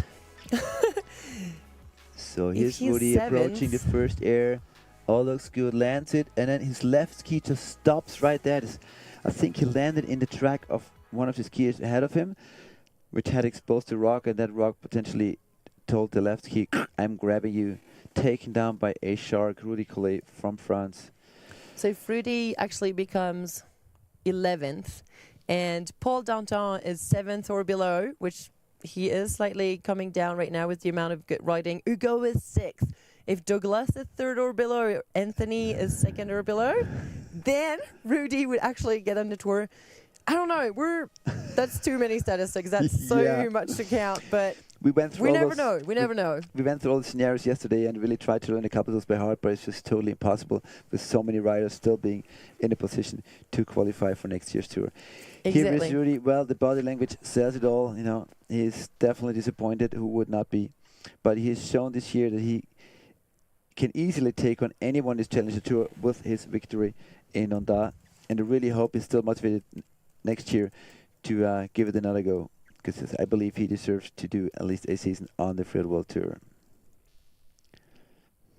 All right. Well, heartbroken, Rudy. Oh no.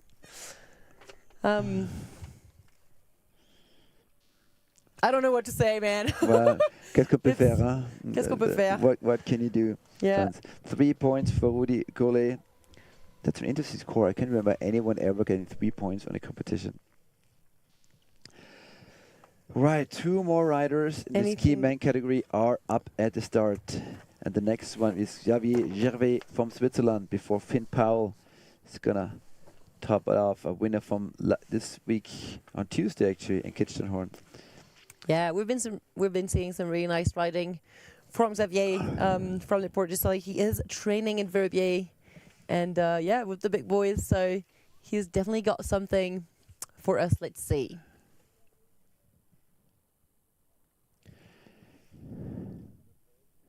Yes, a really nice landing as he's getting into the face. The drone is quite different than what we usually see. Finding some nice landing and definitely aiming for maybe something such as the double. Or actually, you know, that was another entrance as a simple into the couloir. Very nicely stumped and probably aiming for the lip. Huge 360, he's ending up so far. That was unreal. It was 3 times as far as anyone else who has jumped over the windlip yet and manages to put down a clean landing. Beautiful and clean run by Xavier Gervais right now. It's actually sitting on a 13th place from the Nonda Freeride World Tour qualifier as the best result so far. So good chance for him to come up with the best result of the season on the Challenger Tour with this run. Very nice and smooth. Yeah, Xavier has been definitely scoping in line. That looked like him. Stacey, funny. And we see the snow in that lower part where the sun hits the surface at a different angle has not even softened up yet. Whereas the higher part where the sun shines onto the southeast facing parts of the face with on the right angle, definitely getting really deep already.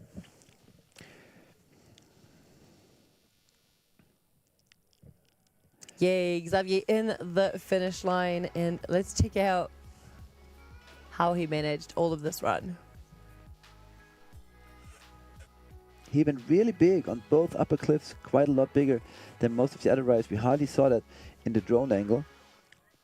It's a really solid run, maximizing the 2 top bars. And look at this 360.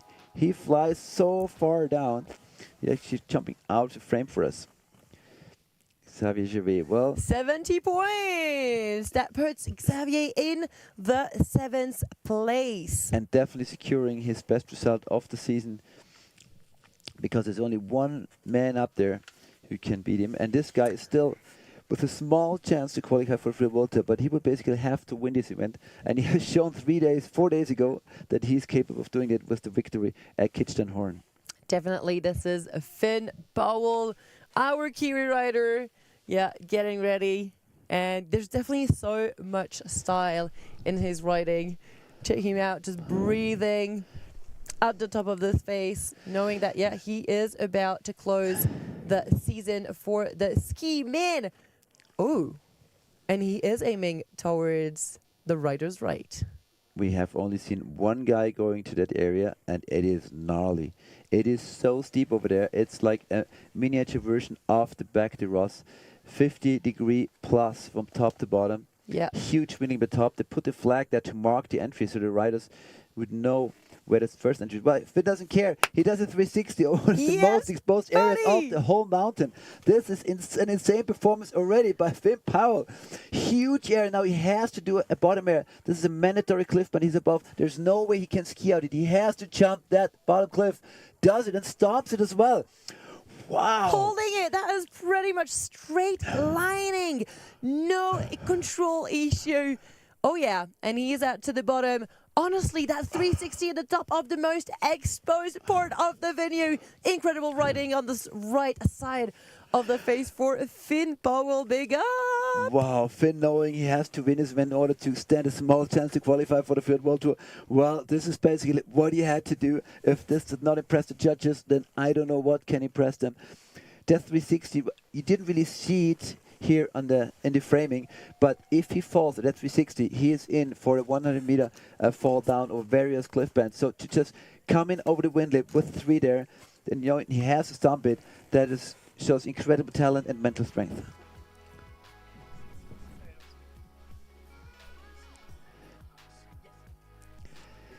Here we saw a 360 and those 2 massive cliffs, and so clean the landing on the first one and on the second one, and having to ride in over the grass. Cleanest riding in that gnarliest zone. Well, the Kiwis are not really blessed with tons of powder. Really changeable snow conditions you see through many parts of the season, and it reflects in the riding of any of the Kiwis. That's all the right. way up to Ben Richard on the Freeride World Tour. They're smooth as cats, even with conditions being very difficult. So the judges' heads are smoking. We have Alex Hackle with 90 points in the hot seat with an amazing 360 double. Douglas Nordquist in second with 87 points with a huge backflip, and Noah Pesera at 85 in third place. How do the judges compare this line to the NAR? Yeah, because they need to take into consideration the amount of commitment. 92.33. Finn Powell. Wow, Finn Powell going at the top of the podium. Last rider of the day, just killing the game at their incredible performance again. Double victory for Finn Powell, heating up at the end of the season. Is that even possible? After the 21st and 19th place at the early events, he takes 2 wins in a row. And now we anxiously wait for the staff at the Freeride World Tour headquarters to give us the results, telling us what these results actually do to the overall rankings. Wow, Finn Powell, congratulations. Putting it all at stake, including your life and our nerves most of all. Here we have the results. Finn Powell from New Zealand with a 92.33 over. I'd say the run of the day definitely ahead of the guy with the move of the day, Alex Hackle with 90 points, and Douglas Nordquist from Sweden taking it home proudly with 87 points. Wow, what a competition. We were really worried about the conditions in the morning with a couple of riders having crashes, 3 riders walking away with injury today. We get to that in a moment. I wish them good luck on their recoveries, but that was insane skiing. Absolutely, what a show. In the men's ski category. That has been going on. Yeah, we can see the 3 falls at about Paul de Portales and Vetle and Nemo and Leo, who are hopefully doing all right. What an incredible show. It's been pretty mind-blowing, the fact that the judges have definitely rewarded the commitment of Finn Powell for getting into the most big mountain line today is just beautiful. All right, ladies and gentlemen, and after the ranking of today, we just received the results. We just received info what these results do mean for the Freeride World Tour Qualification 2026. So, shake the drums. Of course, pre-qualified from before today was Victor Halewoods. Also qualified with today's performance is Paul de Portales. The third ticket goes to Ugo Troubat. Troops on the World Tour! And the 4th spot with the most outstanding performance of the day and the victory in today's competition I'm losing words, goes to Finn Powell from New Zealand. Absolutely incredible. Ugo Troubat and Finn Powell both going to the World Tour as well next year, along with Paul de Portales and Victor Halewoods. Whoa. Heartbreaking for Paul Danton, who was still above the cut until today and with a reserve, but still a great run at 81 points. Just 3 points short of the qualification for next year's Freeride World Tour. Sorry, we are getting note that maybe there is something going on. No. Wait a second. So sorry, there's been computer science and file problem going on. It's actually Ooh, Paul Danton, that is qualified and not Ugo. All right, ladies and gentlemen, big hiccup here. Obviously, we're getting the live feed from the headquarters of the Freeride World Tour, and they had a bug in the file. So one more time, the correct results for the correct qualification for next year's Freeride World Tour. Victor Holwoods has a ticket secured. Paul de Portales has a ticket secured. And then the third ticket goes to Paul Danton, and the fourth one to Finn Powell, I believe. Exactly. We're definitely going to have... All right. You know what? We're going to have those results official on the Instagram because right now the computers are just going crazy with all of this. Internet is not working. We'll come back to you with some official results. For now, this is our podium of the day at there with Finn staying on top as the first place, Alex Hagel and Douglas as second and third. Happy kids of the day. Exactly. Sorry one more time. We were just forwarding information that we got, but there are obviously some hiccups in the Excel sheets. So much vacation. Let's move on to our next category of the day and to the starters of the ski women. Here we go. Ooh, that's easier to come up with than with the qualification information. Senna Farrell from Australia, first lady to drop in on the mountain today. Clémence Philippard, Eva Butler, Ellie Olsen, Mona Falkner, Austrian wildcard with bib number 26. And we have two girls qualified already in the ski women category, which is Lou Barin and Zoe Del Sopo. Exactly. So this is the only one category where there's a little bit less suspense because basically we know who is going on the World Tour next year. What we don't know is who is staying on the Challengers.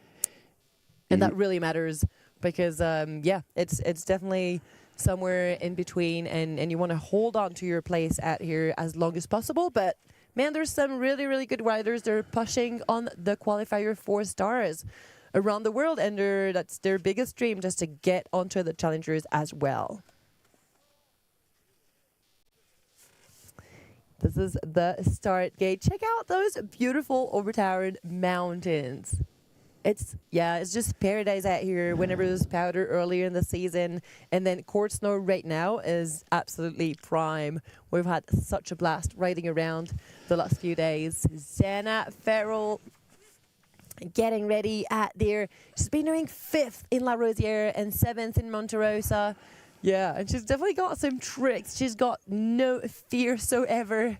And I can't wait to see her start out this category. Yeah, whenever she drops in, you have to hold your breath, always with a lot of determination and dedication. Former Aussie rules football player as well, so she is strong and she has an amazing mindset. She told me a few days ago, well, she really looks forward to learning more on freeride competitions, learning how to choose the best line on a given day, because she has all the skills it needs to hammer down amazing lines.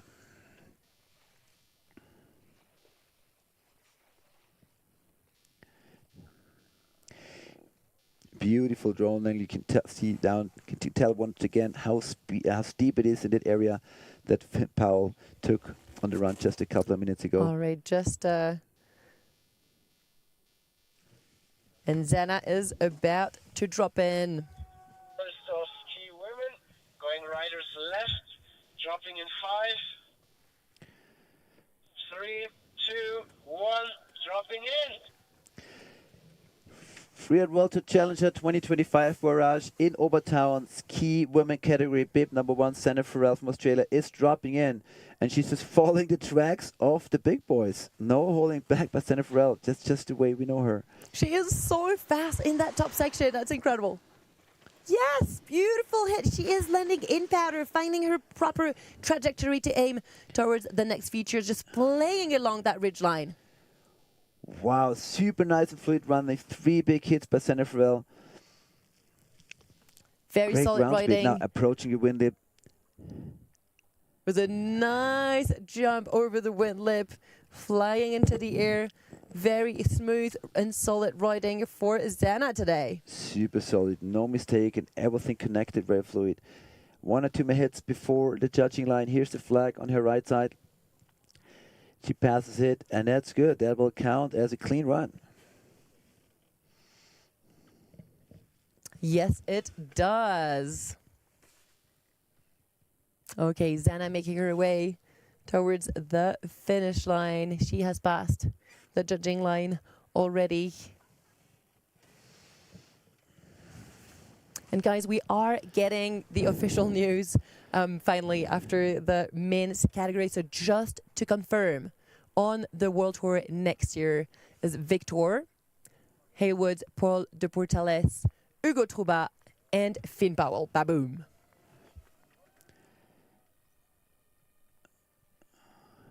Yay! This is a very happy Zana. All hearts out. Yeah, she's stoked. She's had some crash before. Check out the style. Like you can tell how strong she is in the head. There's still so much exposed. Look what's below her. Any mistake there, any fall, you're going over all those rocks.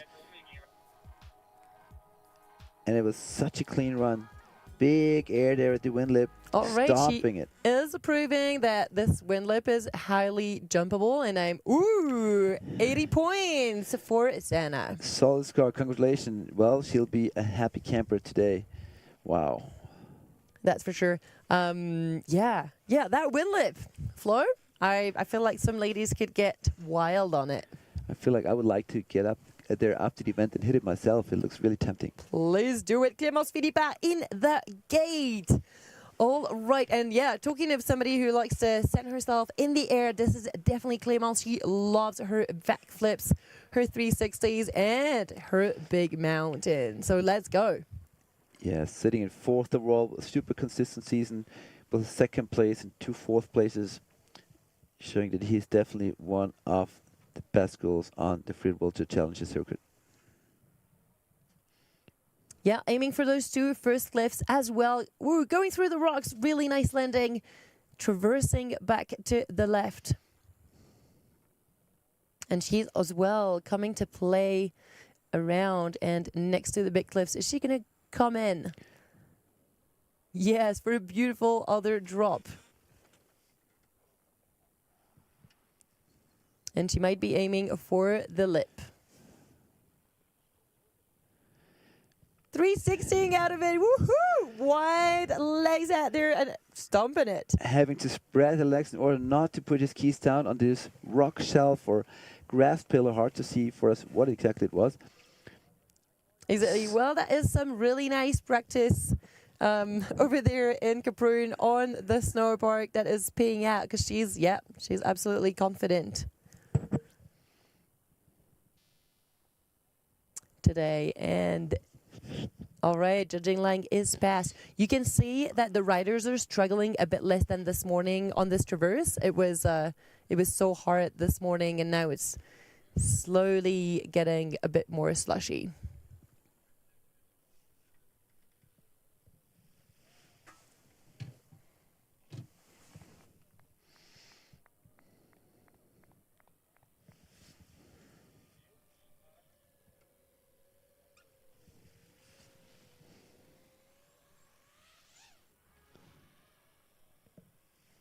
All right, let's have a little review on that top section. Well, it's going to be tight with Zana's run because good riding.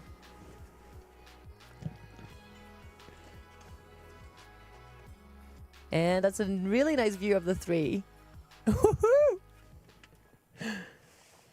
Yeah, it looks like you can pop as much as you want. There are 62 points for Clémence. So she's not getting as rewarded as Zana. I think Zana was maybe coming out a bit faster than Clémence out there. Yeah, the amplitude for Zana's, especially tom jumps, was amazing. She really showed a big dedication there to go with a lot of speed over the top cliffs, and that was rewarded by the judges as it should be. Eva Batula from Switzerland. She made it to the podium twice this year as second in on the third in Montefon and sitting in third of all right now, just behind Lubarin and Zoe Telsopo. All right, and Eva is definitely one of the most aggressive skier on the challengers. Yeah, let's check her out on that top section.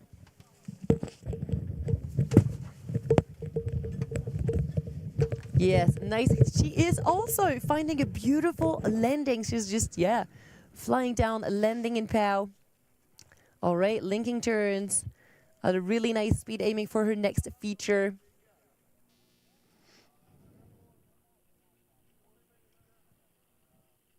Yes, nice riding from Eva. Oh, is she gonna? Yes, flat three, massive! Wow, that was so big. Eva Battola just flying into the air, aiming to the moon. Eva, are you all right? Huge air by Eva Battola. She went so far. We can see where she landed, and that's definitely much further than she thought, because for a flat three, yeah, maybe she wanted to go 7, but that's definitely a bit much. I do not think we have seen any rider fly that far, even among the ski man category, as she did on this air. She's still sitting there right next to her skis. Not sure if she's perfectly okay, but it was definitely a big impact. But maybe the replay gives us a bit more of an insight what happened there. Very nice line choice at the top, and also here finding completely untouched and fresh landings. All right, let's check it out. How much style! And then she goes 5. She basically lands in a switch position backwards by over-rotating a lot, and that is not something that you really want to do. It stops you dead down within the blink of an eye. Yeah, so big shake through for Eva at the landing of that air. Yeah, she might have landed in a little bit of a flatter zone as well, because she came in so fast and switched, which that was probably not prepared, because even though she's such a good flat 3 years, landing switch into those conditions is quite tough. We've got the rescue coming in out there to check on Eva. Hopefully she is all right. Yeah, it gives us a moment to look back on today's other major crashes early on. We had Nemo Planier with bib number 1, who, according to coach Ugo Troubat, is a bit sore at the knee, but it might not be anything major. Vetle Ganges car from Norway had a big crash just doing a speed check turn, and he also has a knee injury that is yet to be determined. Leadway tumbled over some rocks, hurt his hip and his lower back, but he's fine. He can move all his feet and arms, but he's definitely has some bruises there and was taken directly to the Salzburg hospital. So all the best for all the 3 riders. We hope it's nothing too severe and that you recover quickly and be skiing with us very soon. Holy damn, Eva Battola is a legend. How much speed and commitment you have to send in so high in the air.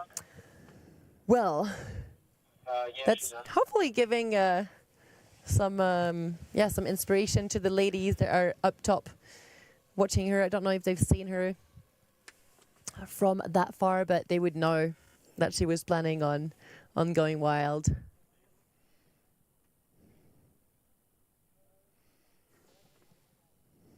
Zana and Paul de Portales at the bottom, just cheering.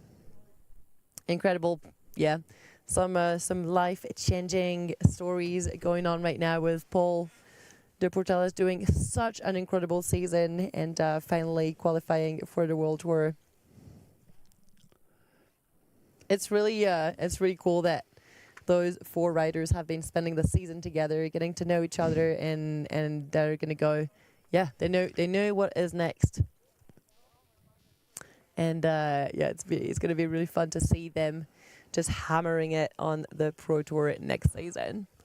I keep watching up the mountain, looking at the line of our winner in the skiing category, Finn Powell, and I'm just amazed. It's so steep and so much exposure coming in over the wind lip here with the 360 at the top, and then doing those huge air over no-fall zone. Wow, nerves of steel and legs of steel. That's what Finn Powell showed today. Definitely. All right, Eva out there being taken care of. Hopefully she's just gathering her thoughts and holding her body and not going to need too much assistance to go down. Yeah, it seemed like she had all the difficult part was behind her. No more exposure, no more big cliffs, just going for a lofty flat spin 3 over the wind lip, just overshooting it by far and extending her rotation to a full 540 and then landing backwards into the tails of her skis, digging into snow, putting it to an immediate stop, and I think that impact was pretty brutal. Absolutely. It would have been so cool if she had put that down on a snow park. And it's a very unusual way to impact the snow, so I think she was surprised herself. And yeah, we really hope that she's okay down there.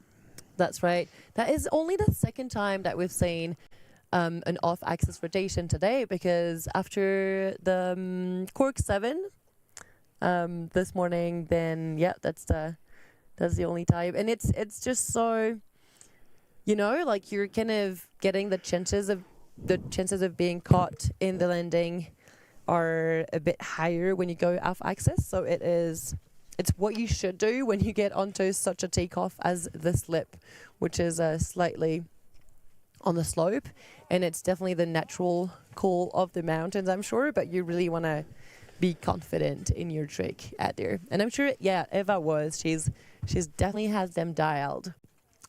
She has the best insight as well to read the mountain and to know what she is capable of. So yeah, hopefully Eva, you're coming back up very, very quickly, and we'll be able to see her on the Freeride World Tour one day. Okay, and it looks like Eva's just skied out. Yeah, the landing of the wind lip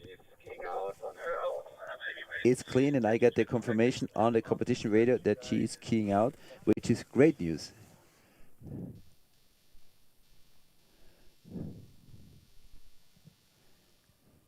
Okay, so Eva able to come down, and we're getting ready for the next rider, Ellie Olsen, who's been doing a second place at the Leiskamp in Kitstein-Warren.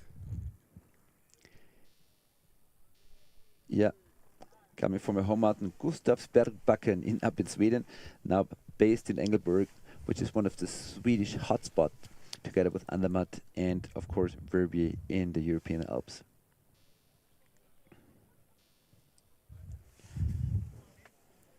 Although, yeah, she did say that she was missing Verbier, you know. There's so much terrain in both those places. Yeah, they're really good. And honestly, like, especially right now with the extreme being there, all of the best riders of the world are, yeah, having a lot of fun, shredding around probably for one more week. And it's just such a good show, such good vibes to be around. But back to Obertauern with Ellie Olsen about to drop in this beautiful Koches pizza. Let's go. Ellie Olsen aiming towards the rider's left of the face as well. Okay, classic entrance. Yeah, she's coming with some speed.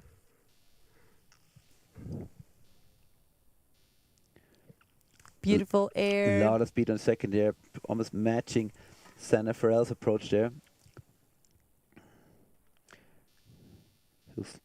And she's going for the third one. Yes, no hesitation before she drops in.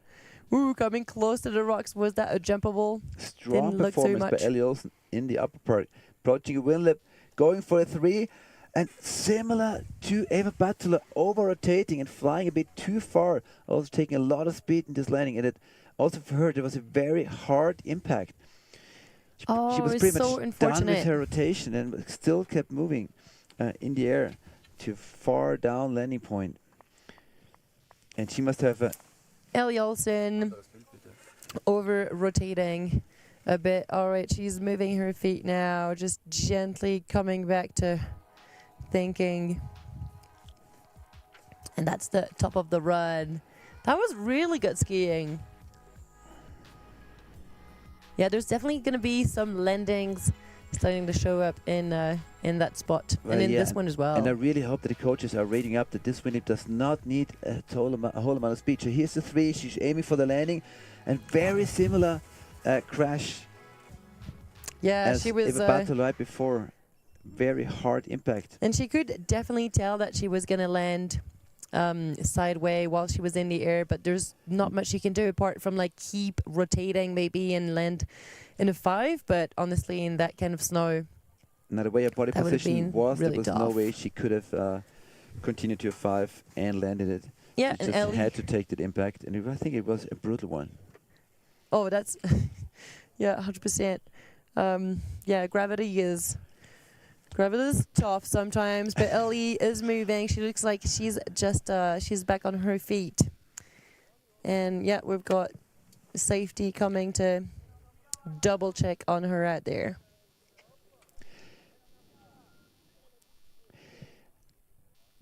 There's a concussion protocol which all Freeride World Tour and Freeride World Tour Challenge riders have to file. So you do a little test that shows basically your mental and capacities and how your body functions as you're healthy. And if you have a concussion, you perform the same test again. If there's a difference, it's a great indicator for the medical team to know that they should really take proper care of you.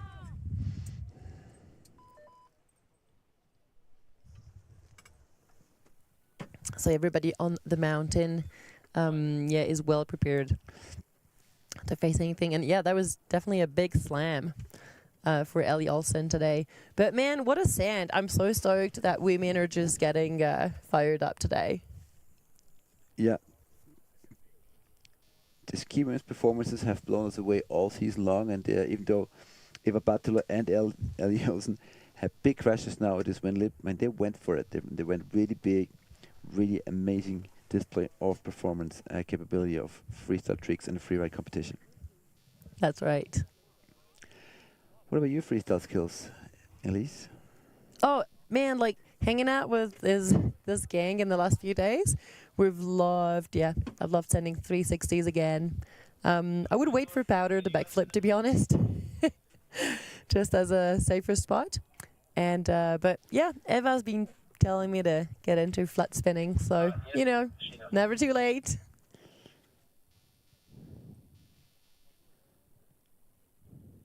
Yeah, off-axis rotations are definitely so stylish, but the fact that it's a trickier takeoff, trickier landing, sometimes really make you think twice before you send it on a big mountain face and in freeriding.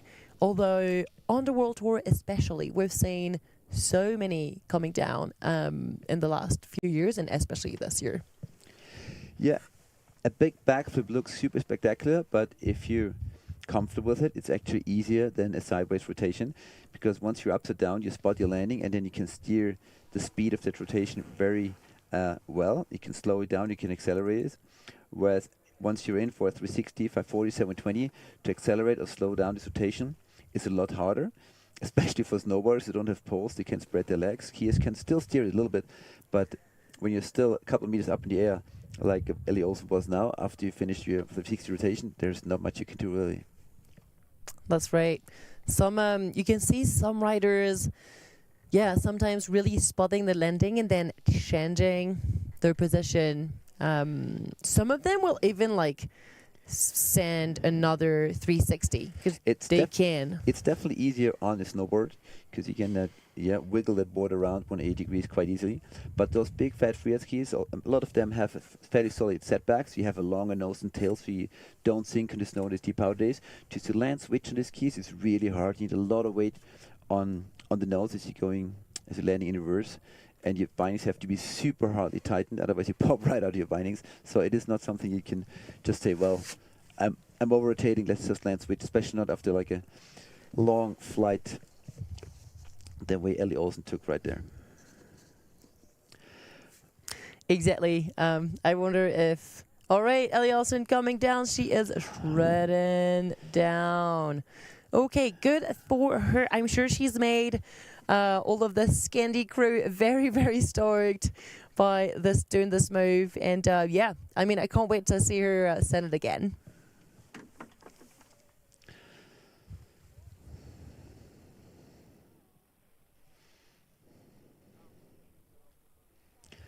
All right, 4 ski women have completed their runs. We got 2 scores. Senna Farrell in the lead with an amazing score of 80 points ahead of Clémence Philippard. Eva Battler and Ellie Olsen both getting taken out with a wind lip with huge airs.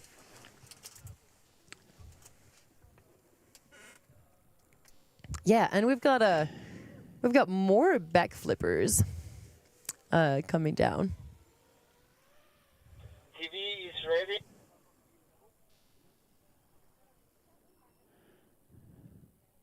Okay, and we're getting ready for the next rider, and this is our wild card. Well, I was going to say wild Austrian card. Mona Faulkner. Flo, are you excited? Well, yeah, she is a wild one, Mona Faulkner, 28 years of age. Probably the only rider today to ride with one kidney because she had a huge crash a few years back that threw her totally out of her career path. And as she came back, she had an ACL. So really rough couple of years for Mona Faulkner. She has 1, 2, 3-star events this year on the qualifiers, podiumed on the 4-star, and that's why she received the wildcard for Kitchenhorn here. Unfortunately, the Kitchenhorn event, Shark took off her skis just 20 seconds or 10 seconds into her run. So she's here to prove one more time that she can perform very well on the Challenger Tour. Exactly, and Mona is such diverse, skilled rider. I was sitting here yesterday, just sending threes out of lips in the wild, and she's got a good few tricks that she'd like to showcase today. So hopefully we get some show. Totally, she's got a very unique style too, being a ski instructor, the highest level of Austrian ski instructors, and inspired by Arif Giacomo. You can tell it in her powder slashes with her arms high up in the air, almost a bit like a snowboarder. And at the same time, she has those 360s and she knows how to do those backflips. That's so cool. Check out where she's going. And she's going to a new line all the way over. 2 skiers left, Mona Faulkner. We didn't even realize she had left the start gate. She's in the middle of the face, right next to the guy in the white jacket, getting ready to drop into a totally new zone of the mountain. All right, so for now, score has not started. The judges have left her come to the ridge. There and she's it's waving. About to start for real. Let's go, Mona Faulkner. Wow, first person today all the way on that part of the mountain. Starting with a banger. Beautiful first there, right into the second, making short work of this venue. Mona Faulkner on a great run there. Really nice 2 hits. Honestly, it looks like they were the most attractive hits of the day. And the third one with a beautiful landing. No hesitation there at all. Now she's approaching this sideways window. We have seen anyone take it today.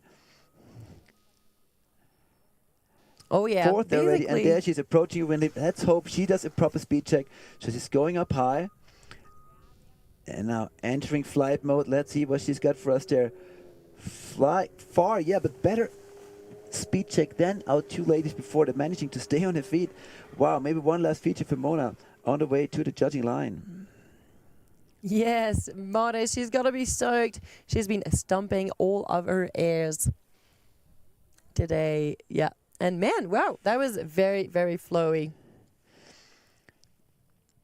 Yeah, very hard for her to be in the right mindset for this run after being so stoked to receive the wildcard for Kitchenhorn and then not turning it into a result with her ski being taken off right after start gate. So she'll be stoked to have this one in the pocket.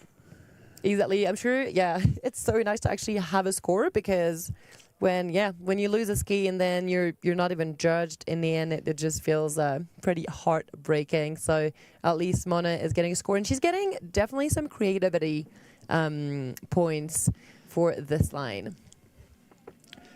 Definitely opening up the whole new zone over there. 28 years of age, Mona Faulkner from the beautiful Kaunertaler Glacier area. There we go, once more time. No hesitation out of the start off the ridge right onto the first air, and the second one almost turning it into a double. Knowing exactly where she wants to go. Not easy since many of these cliffs do not have proper snow at the end of the takeoff, so you have to pre-ollie those. And then also hard for her to see 2 riders go down on the wind lip, and she is totally capable of 360s and backflips over jumps like this. But I think after seeing Eva Battler and Ellie Olsen crashing so hard, she took it easy. 68 points for Mona Faulkner. Great run, putting her into 2nd place behind Sanna Farrell, now ahead of Clémence Philippard, who is on 3rd place right now. All right, let's check back to the start list. Next one coming up from Switzerland, Colleen Pernet, 22 years of age. Pit number 27, ski women, going riders left, drop dropping in 5, 3, 2, 1, dropping in. Alors, c'est ça pour Colin Pernet de Switzerland. Let's go, from Latsuma training in Verbier. Colleen hitting her first hit. You with a really nice transfer. That was big.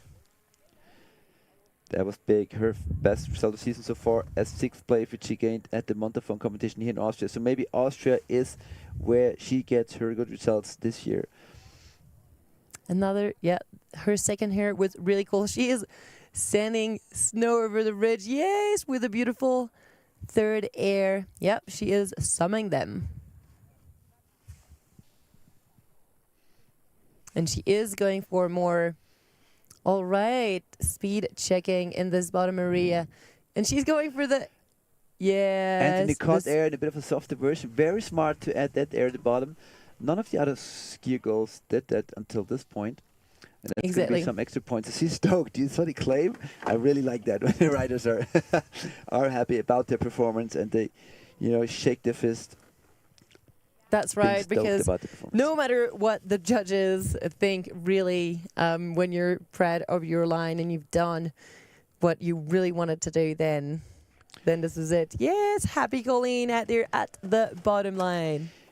You remember, in freeriding, you're not competing against your opponents. You're competing against yourself. You set the challenge that you want between the start gate and the finish gate, and if you manage to stand up to your challenge, well, then you'll be stoked no matter what the score.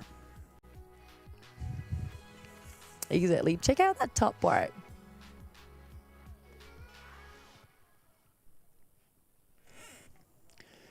Yeah, 3 solid airs there, and then she adds another 2 at the bottom. Here's your second to last one, and then she finds a way to transfer the Anthony caught there without having to go too huge. Very smart. 5 solid airs, well connected with a lot of fluidity and speed.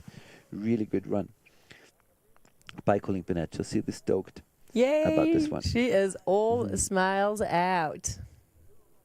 Colleen Bennett with 66.33 points. So she is staying to the third. Just behind Mona Falkner from Austria.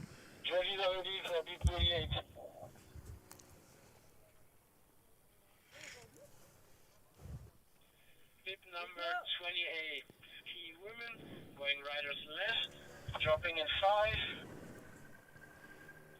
3, 2, 1, dropping in. Oh yeah, and off she goes, Loubarin. The next year's Freeride World Tour rider is on course. Yes, beautiful first air. Well, ooh, she's going to rebound it a little bit. Well, she'll have a competition at home at Obertauern with the Freeride World Tour returning back there for the second time. Beautiful second air at there, coming back into the nicest snow place. All right, yeah, she's so excited about Val Thorens and competing at home next season. Well, now she has to jump the big cliff to get out of the zone. Very well done. She shows the same strength that she has shown all season.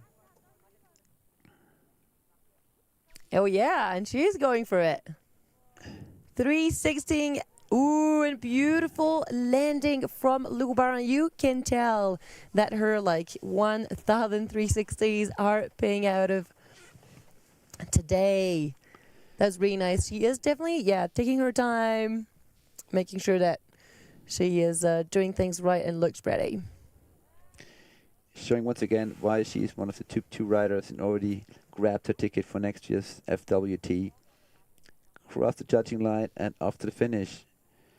Let's see what the judges think of it. I feel like Zana was just going so fast on that top part. So now judges might be expecting that from the ladies. It's usually what happens. But then if you take your time and you're doing things very clean, you might as well get rewarded.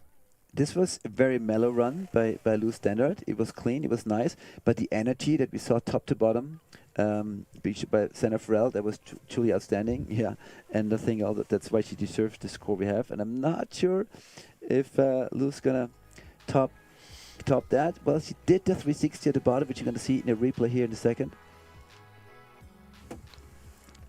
Yeah, coming to a stop here where Sana was blasting over. On the other hand, going into this fairly gnarly zone, having to do a big drop out of it. And adding a 360, so not an easy one. That 360 was really nice. He actually jumped pretty far as well, putting it down clean. Such a strong rider. 7-3-6-7. Second place. So second place for Lou. Yeah, she's sneaking in between the points here. All right, and next rider is such a fun one. Mila Delulu is about to drop in. And this is your 2024, last year's winner of this event, of the Freeride World Tour Challenger by Raj in Overtown 2025. She was so stoked last year to do her first challenger when it was not enough to push her into range of a Freeride World Tour ticket, but she knows what it's like to win here in Obertauern. And talking about fast riding, check this out. She had to brake so hard before the next feature because she was just firing it down. Nice and solid riding as we are used to for Mila. Yes, no hesitation before that bottom drop. And I kind of have an idea what she might show at the Windlip. What do you reckon? I don't know. Let's go. I thought she was going for the back flip. She's going for left and 3. She's so good at those back keys, putting up the first double ones out as well. She is. Yeah, she could have definitely gotten for one. She definitely had the perfect speed. Like, it's so nice to actually see Lou and Mila just putting it down. Yeah, I'm sure she was watching the live stream or even watching them live peeking down from the start gate.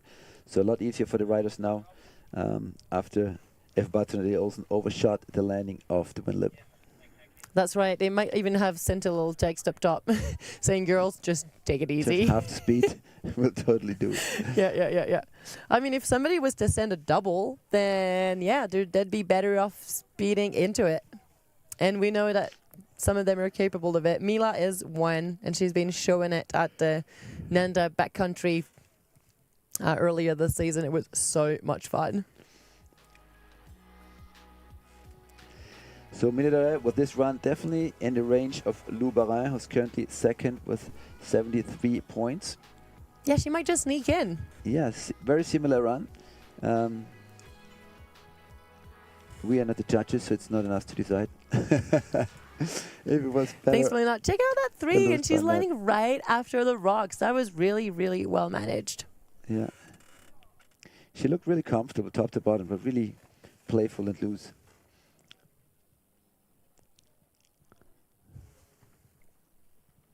Yeah, all right. She's keeping an eye on the score, not really knowing what to think of her run, looks like.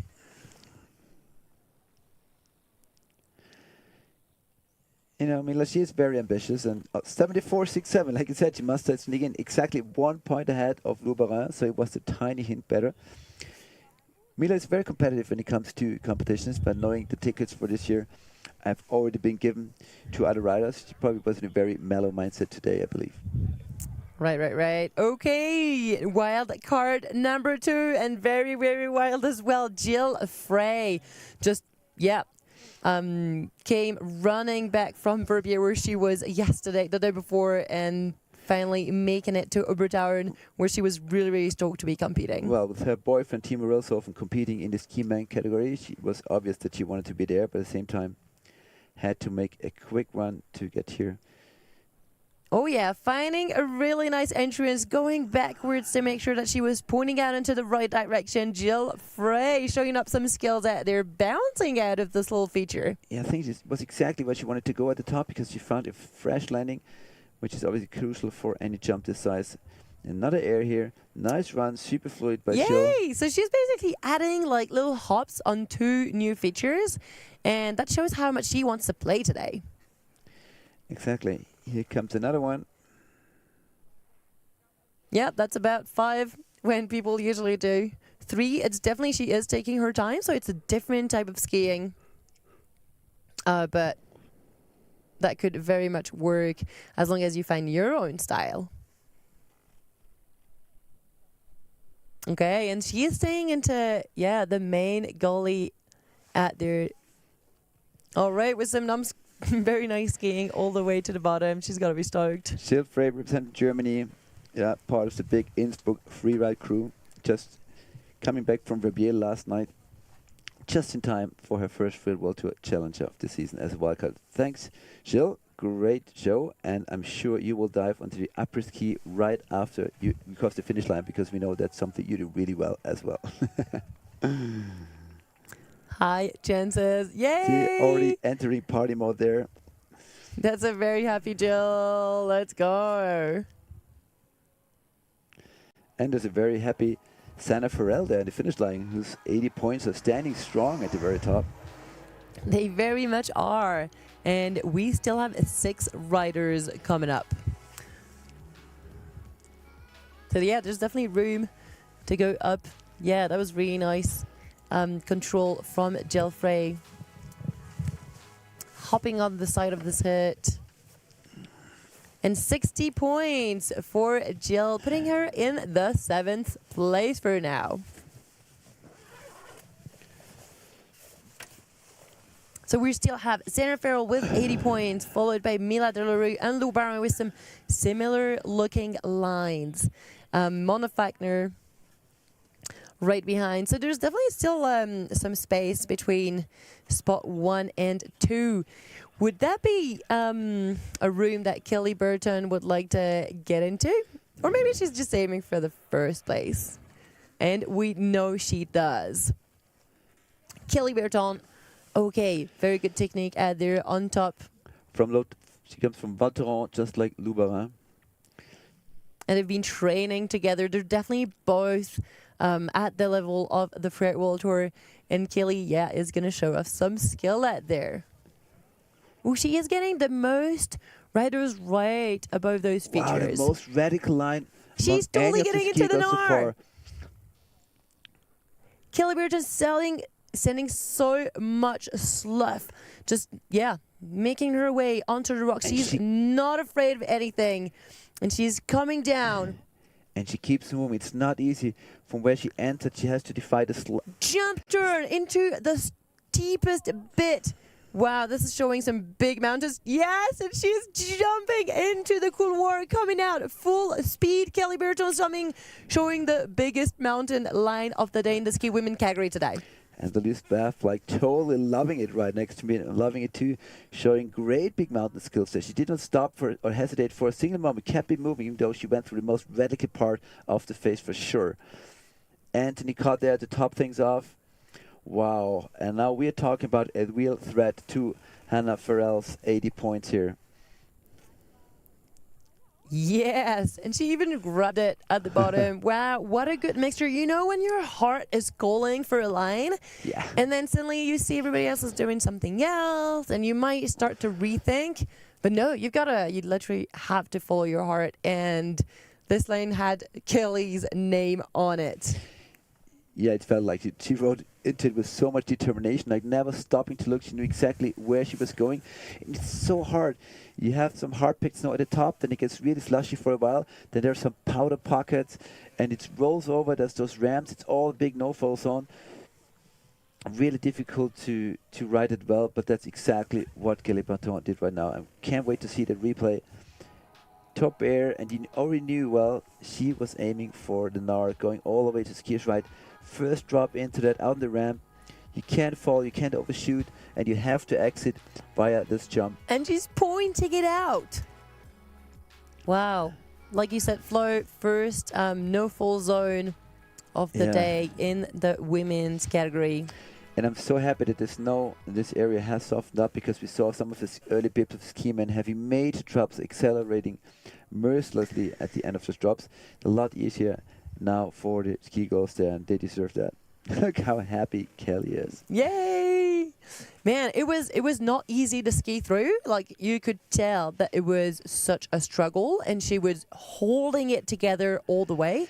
But it's definitely one of the hardest Especially spots. with this party foul snow, you got to be ready any moment that your ski breaks all the way to the bottom and you sit on a rock, which would then send you into a tumble. Okay, 61 points for Kelly, putting her into the 7th place. So apparently that's not paying off too much to get into the Nard, which, oh well, you know, there could be things that we haven't seen, and Powell got rewarded for some steeper line out there. I must say I'm a little surprised because I didn't see her stopping or falling, so pretty surprised that that score did not go up higher up. But well, we are not the judges, and the judges will give Kelly feedback. 3-1. Use that knowledge on the next Mia event. McNabb on course. Okay, yay, braking, transferring, Wow. yeah. Nice top air, showing a lot of confidence. That will definitely wake up the judges. Definitely, and finding a very nice trajectory to stay on the left side. She's going fast. Yeah, but that was a big turn right over now. You can't underestimate that. Nice and quick work entering that mid-air. Yes, Mia McNabb linking the top features at a really nice speed. Oh yeah, and she's going for one more. She was doing incredible, like massive 360s in the last few days. I'd love to see one out there. Oh, she's not going towards the lip, actually. Yeah, she is jumping everything she can all the way to the bottom, and looks pretty happy about her run. Well done, Mia.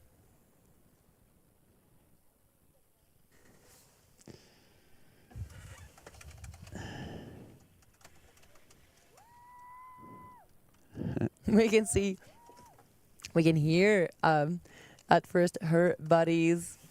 Yay, congratulating her. All right. Those guys have been spending the last 6 weeks together. It's just incredible to finish up on. It was a very a good special note. day today from the morning on. You could see this, you could feel the tension, you know, especially among those who were still contenders for a Freeride World Tour ticket.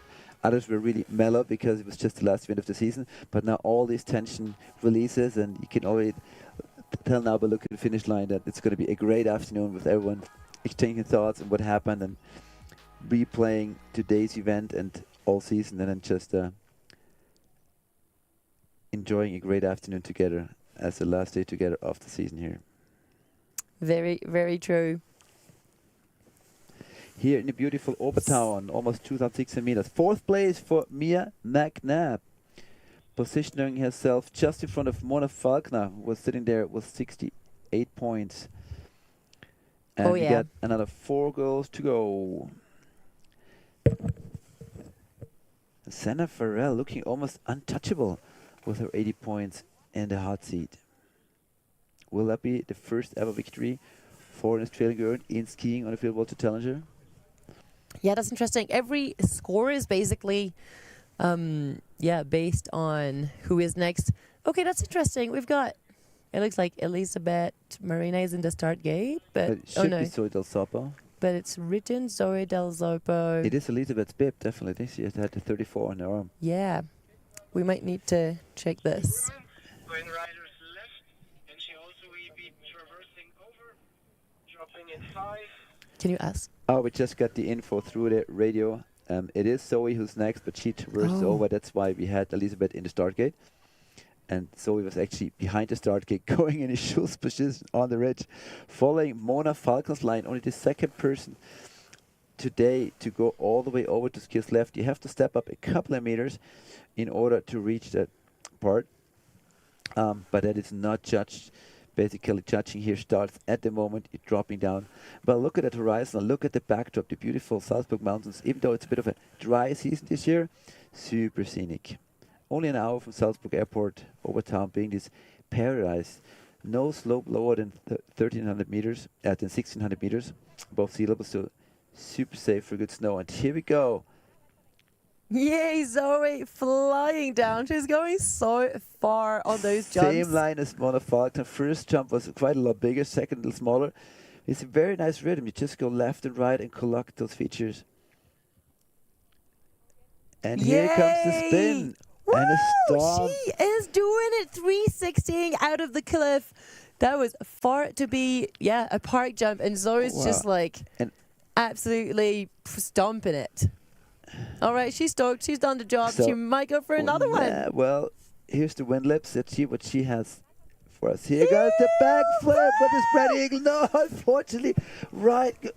Oh my into God, a front flip Zoe! over the handlebars. It looked like she had it. She was so comfortable laying it out, waiting for the landing, even putting a reverse, like upside down spread eagle there. And then at the moment she lands, it looked like one of his keys got eaten, and she goes over the handlebars. Zoe Delzupper, what a move! That was so cool. Oh, yes, please. This lip is calling for backflips. And, well, Zoe had nothing to lose. She is going on the Freeride World Tour Pro next season. And, well, that was a really good occasion to actually showcase what she's capable of. If you're going into the last event of the season with a first, a second, and a third in those events, then you can really relax and just risk a little bit, which is exactly what she did. How relaxing that was.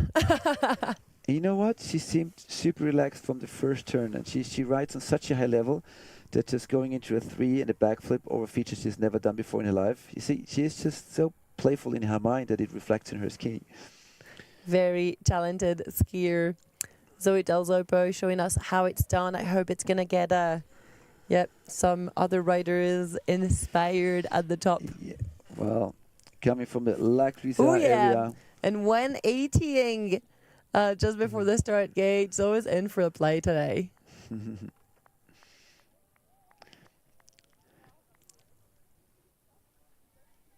Yeah, the other girls are proud of one of them. The pack showed such amazing skills. So first area going quite a bit further than Mona Falcon, and then following that line, and then I really like a 360 on the next jump because it was not easy. It's like a sideways takeoff. The soft snow really helping, spreading her legs to stop the rotation. Here comes the back. Look, she's all relaxed. Woo, it's good. I go for spread eagle. Not really, no. Possible to see why she got sent over the handlebars there. So congratulations to a great season. We really love to watch you ride, and we love to watch you ride next year on the Freeride World Tour. And I'm sure, you know, they better get ready for you there. They better get ready because, coming onto the Freeride World Tour with 20 years old, that's going to be sending. And I think both of them, Lubara and Zoe Delzupper, they're pretty much going to show the girls there how it's done.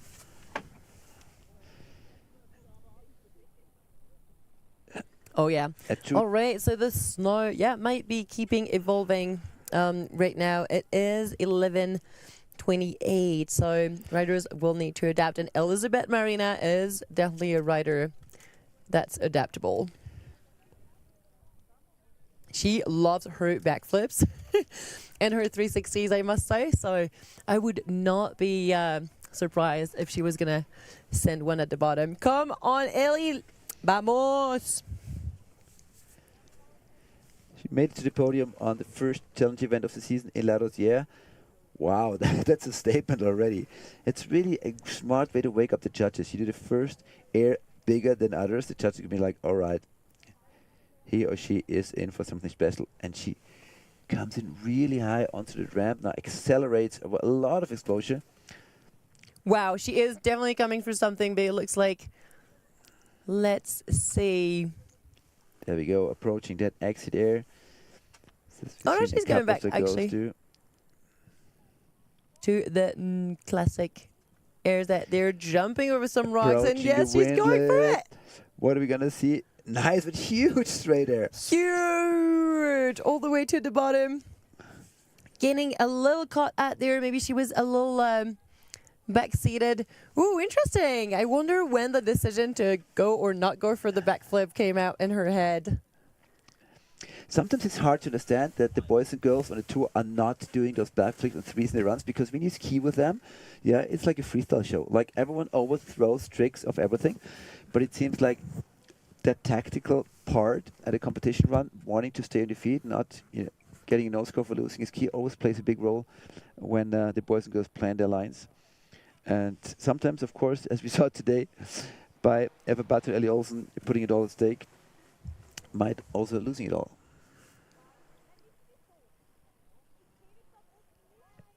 That's right. You never know what is going on into the rider's head.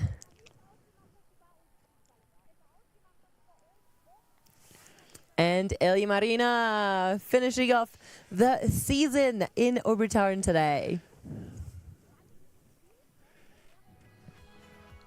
I love the top air. Look at it. Going really far. Very high. Yeah, very far off to the right. And everything was fine. At the cliff exit jump, going super far at the window. Look at it, all the way to the So flat, but far. stomping it. And then at the exit turn, there was the little control hiccup, let's call it. Which is also the reason for that low score. That's right. Yeah, when she got caught, that must have had her lose some points. And we're getting ready for... Get ready for an Austrian. Well, she's basically the local. She was born in Salzburg. Key women going right as the right, and she also will be traversing over, dropping in 5, 3, 2, 1, dropping in. Ulla Gio, representing Austria, lives in Innsbruck. One of our coaches at the Freeride Academy. Having a bit of a rough season. She had some great runs. Was some major mistake. Her hips up, which left her really grumpy. She almost, she told me she might stop riding competitions because she can't deal with the frustration if you're having a good run and then not getting a good score because of some mistake. All the best for your run, Ulla.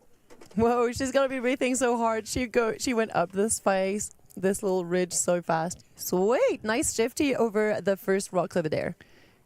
Yeah, that shows that she's really comfortable today. Shifted the first air. Body language reflects your mental state. Here we saw 3 Vasoi going over straight. Nice one, quite far down. That is a beautiful rock. She is traversing, so maybe she has something in mind. Well, I think time to position her high above the wind lip to have a speed check or two. Yeah, I think that's exactly what she did. Ulla Gilo, yes. Aiming for a beautiful backflip. Is that going to work out? Not quite, laying it out a little bit too far. Wow, Ulla with a beautiful and super long backflip, which unfortunately ends in one of the most spectacular tumbles of the day.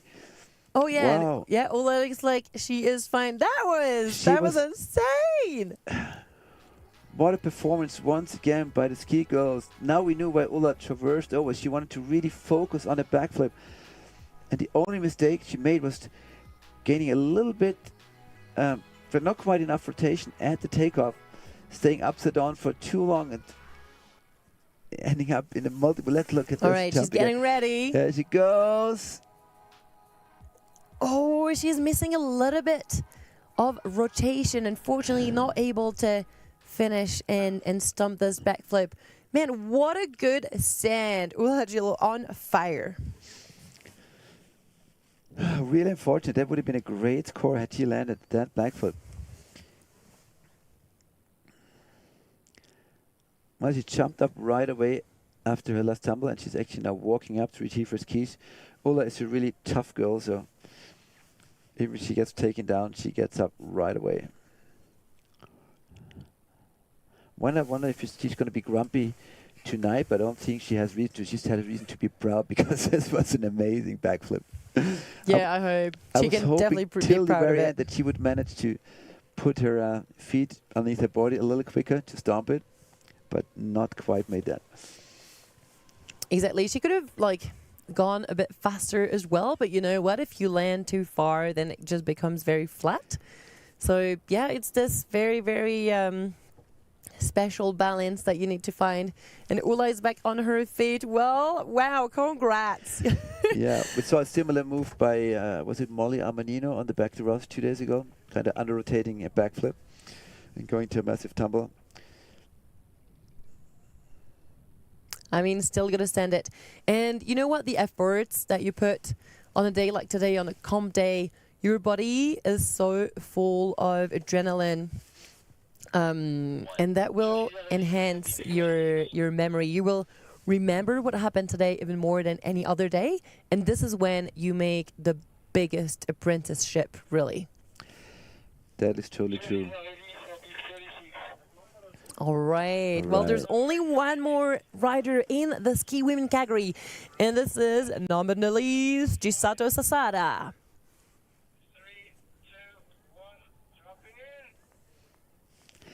And she is dropping in the stylish Japanese rider. Last rider to drop in at the ski girls category at this year's Freeride World Tour Challenger in the beautiful ski resort of Obertauern. Okay, it was a nice first hop at the top. Chisato is coming at there. She is trying the snow with her pole. Yes, coming down and exiting with a really nice, strong right foot. Bit of hesitation there, up there on the second cliff of her run, but nevertheless a very clean landing afterwards. More fluidity on the second one. That's definitely going to push her fluidity score back up. Oh yeah, and she was coming out really fast again. Yeah, going for some more. Showing her brain is like, what am I going to do? I'm going to hit the windlip, do a backflip at 3, or I'm going to play it a little safer and air 1 or 2 of those rocks. Oh yeah, which is definitely summing points because a windlip doesn't really score as much as beautiful rocks, so you're going to need to trick them. All right, some ski tours might have lost themselves in the face out there. And Chisato Sasada just passing the judging line and coming down towards the finish line. Yay, she'll be happy.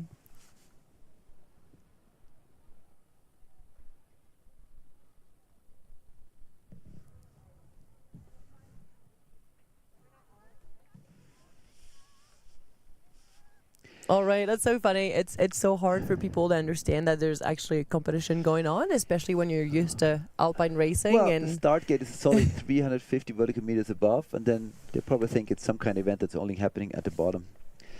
Chisato Sasada makes it to the finish from Hakuba, one of the powder habits of this planet, currently living in Innsbruck with the whole big freeride community there.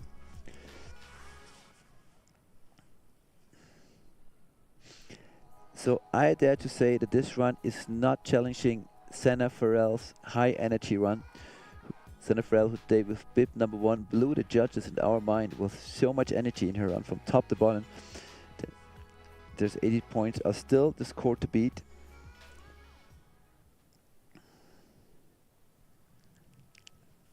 The girls giving each other a lot of credit. All right, Senna Farrell anxiously waiting for the score of Chisato Sasada. If it's above 80, Chisato will win this event. If it's below, Senna Farrell is your winner of today's challenge event in Obertauern. Yeah, but I was going to say before, Obertauern, no single slope lower down than 1,600 vertical meters above sea level, so tons of snow up here. It's actually the ski resort getting the most snowfall of all in Austria. Yeah, because there's no major mountains to the north. Since we get most of the snow here from the north and northwest, it accumulates a lot over the season, and always great to come here for powder.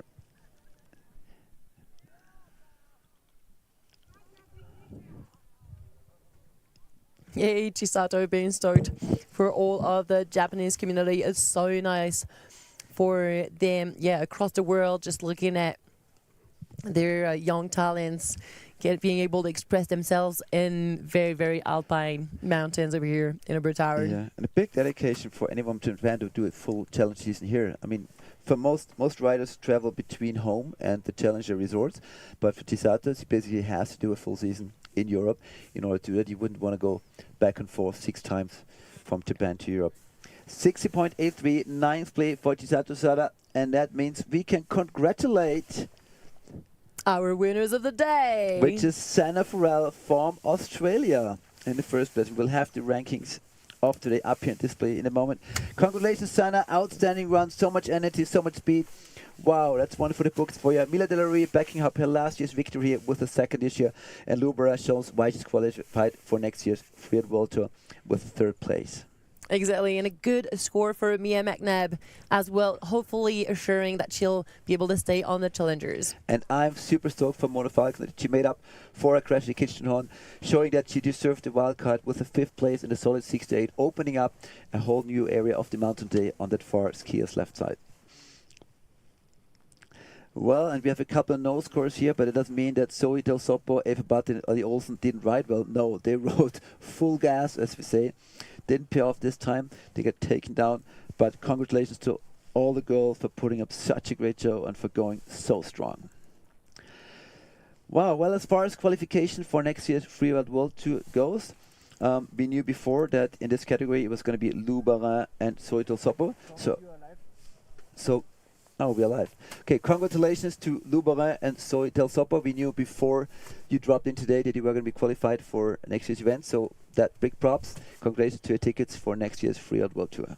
I actually cannot wait to see what it's going to look like because there is, massive skiing to be done on the Freeride World Tour for those two women. Exactly. Well, but we have some massive more snowboarding here to be done, and I'm stoked the snowboarders actually starting behind the skiers today because snowboarding was invented for powder, and it's not powder, but at least it's soft and slushy today, and that's a lot of fun when you snowboard. And Brian Johnson is going to start things off, followed by Sarah and Tiffany. All right, and yes. This is a battle for Freeride World Tour tickets for 2026 between Sarah Bacher with bib 38 and then the last girl of the day, Selina Weber. So these two are going to be battling it out. Let's see what's going to be happening there, because we only have, am I right if I say we have only one ticket to give away for the Freeride World Tour? We do. I'll see. So one in Europe, one in the United States, and there might be a second one at some point. But that will be decided later. So yeah, it is definitely tight. So to conclude the ski women category, so Zoe and Lou are going on the Freeride World Tour, but on the overall ranking, it's actually Mila Delarue taking the 3rd spot. So she is so close to getting her tickets. It might just happen in the next few years. You know what? She is very. Actually, Brian is jumping in, so it's snowboarding time. Let's go. Yeah, it's a special day today with the tickets for the next year Freeride World Tour being given away. So easy to get distracted. Everybody's in all the getting so rankings. excited. I know. Excited. But let's see what snowboarders' minds have been coming around with. Because Briley is definitely following the ridge. There she is finding the best snow still. There's still some powder. She is above the exposed section and then traversing back. Well, it's not the typical terrain for an Australian snowboarder. Looking at places like Mount Hawthorne, which are a bit more rounded hills compared to many of those extreme faces of the Alps. Right. Although that was a really nice hop, and she's definitely aiming for a second one. Yes. Nice from Brioni. Yes, I was going to say, it's a big way from Australia to those big mountain faces here. And Brioni doing a great job so far, putting herself over a lot of exposure right after the start gate and keeping it very fluid, adding multiple jumps to her run. Oh, yeah, and she is coming to play. You with a beautiful grab on the wind lip at their very playful run for Brioni to open, really, the snowboarding women section of the day.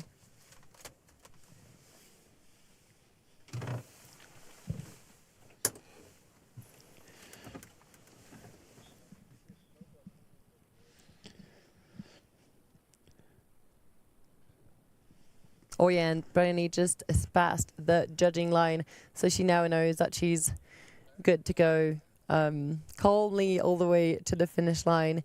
It's quite interesting. 300 meters of altitude to go down. That goes really fast. So the riders know this, and we have seen that they were able to adapt and really use all of their max energy straight from the top, which is so different on a face like Kitchenhorn, for example, where we had between 600 and 700 meters of altitude. Okay, that was pretty crazy. Okay, let's see how the judges are going to appreciate Brioni's run to start off.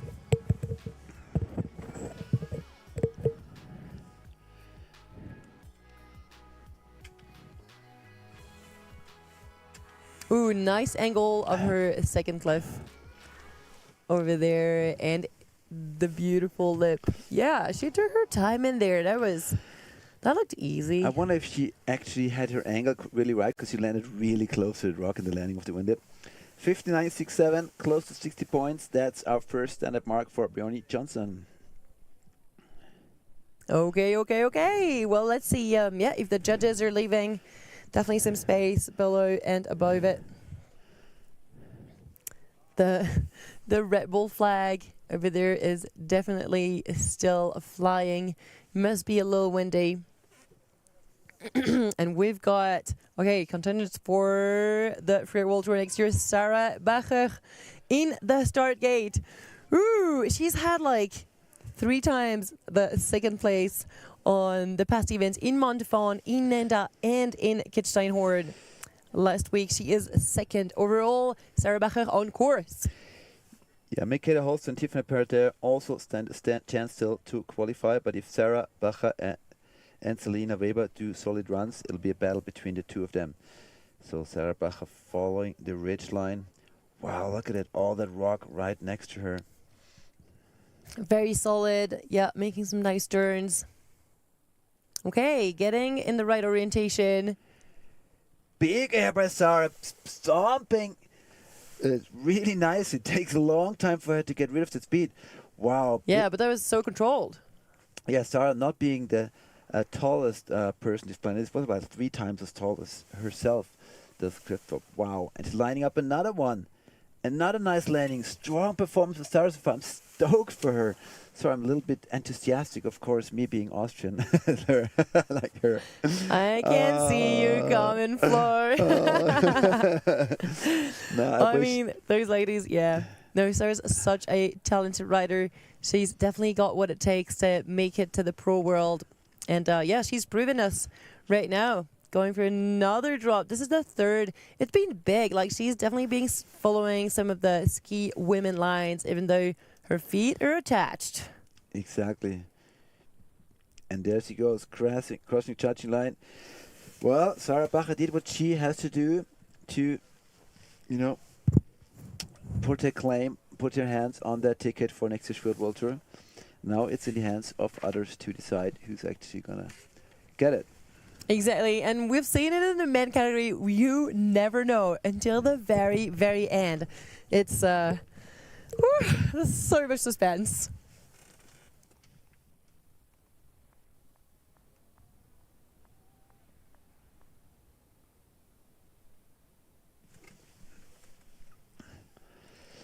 Sarah Bacher, well, I'm pretty sure that she was relieved in some big pressure falling off her shoulders, not only after landing this amazing jump, and the second one too, but then after taking it home over the finish line, knowing that she had a solid run. And even though the snow gets softer, it's still not that easy for snowboarders. You can see that on speed checks, this one single edge does not really sink into the snow much, meaning you need a lot of power in your legs to get rid of the speed which you gain after those drops. Very right. All right. Sarah is watching her score come up. Yeah, it's pretty simple. Look at her, with fingers crossed, like, Let's judges, go! give me that score. I want that ticket. 73.33. That is a solid score. Taking the lead comfortably. But all right. So first Johnson spot at the moment, and well, I mean. Statistically, if Sarah is first today, she qualifies for the Freeride World Tour Pro next year. If Selena Weber is first today, then Selena qualifies.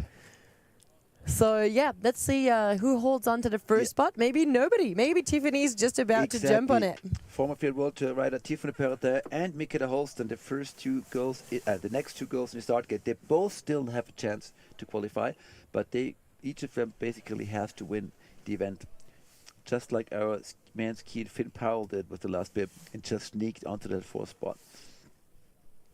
Exactly. Yeah, and Tiffany, won the world title a few years ago. Yes, going for a beautiful first hit. She is in the playful zone. And Tiffany loves to play. She loves steep. She loves to jump. Yeah. I think, like, as a snowboarder, to me it would be so tempting to ride this line that Mona Falcon opened today, Wow, huge hit. FWT coming to a bit of a stop, but without a crash at the landing. I mean, this is snowboarder's terrain. It's playful, it's wide open. You have a couple of hits in between. So this is a really nice terrain to play with. So 2 big airs by Tiffany Pertin with a bit of a control issue. Let's call it a stop after second landing. But it looked like she managed to stay on her feet well and just aiming for the win lip. And it's a 360 out of it is three. flying out on the rocks but not even bothering. Very nice. She loves her threes, and it has proven us today. She loves her backflips too. She was just backflipping yesterday around. It would have been really nice to that's see going to that. be very interesting to compare this run to Sarah Bachels for the judges. Sarah was of a bit more exposure with 2 big airs at the top, all the smaller ones at the bottom. Tiffany definitely the easier line, but supersizing the jumps and adding a 360. So really hard to compare these 2 styles of riding on this mountain today.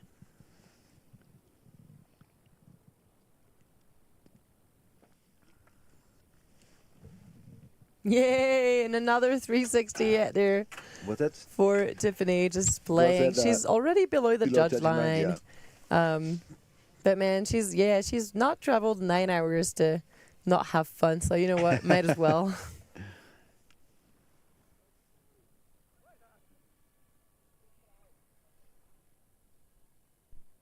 Oh yeah.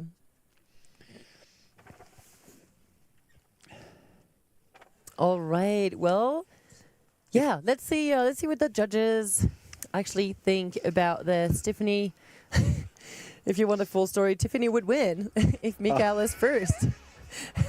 You should see Elise right next to me with big sheets of paper in all different colors with all the scenarios of today's outcome. Wow, that was such a strong jump. Making some math. Amazing. She did break really, really hard. Yeah. Oh, the 360 was beauty. So 73.33, the score to beat. Sarah Bachel sitting in the hot seat. Tiffany Perta wants to get back to Freeride World Tour. 67 puts you on second place behind Sarah Bachel. So that's one big threat turned bound by Sarah on her quest for so close. the precious ticket. Okay, so judges are definitely liking both of those lines. That's very good to know. We've got the next rider getting ready. This is Michaela Olsten. Snowboard for women. And Going right in some scenarios, she's also a rider that could make it to the World Tour at some point. And Michaela Olsten dropping in from the main gate.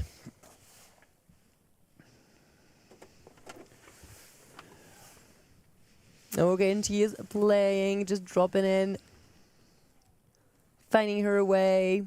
Ooh, coming down to a rider's left exit, which we haven't seen in a little while. Michaela Holsten, by far the most experienced rider on the mountain. So many years of competition. Yeah, she's been around for such a while, and you can tell the way she reads the mountain, the way she approaches it, and takes decisions. Over 15 years of competition, a couple of seasons of the Freeride World Tour as well. And when you ask her if she ever stops, she always says the same. Like, why should I? I have so much fun traveling and competing. Why would I ever stop? When you can stay a ski bum, Exactly. a snowboard bum forever, why not? Yes, very nice. Jump out there, looking for the grab.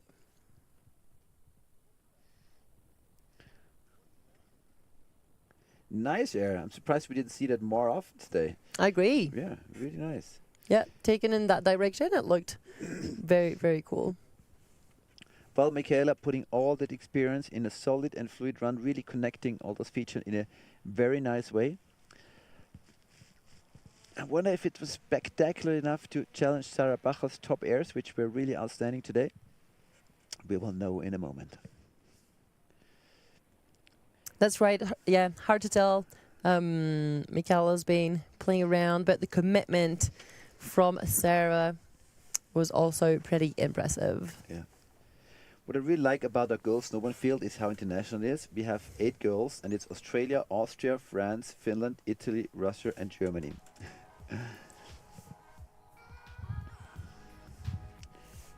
which shows that love is international and love for snowboarding even more. Exactly.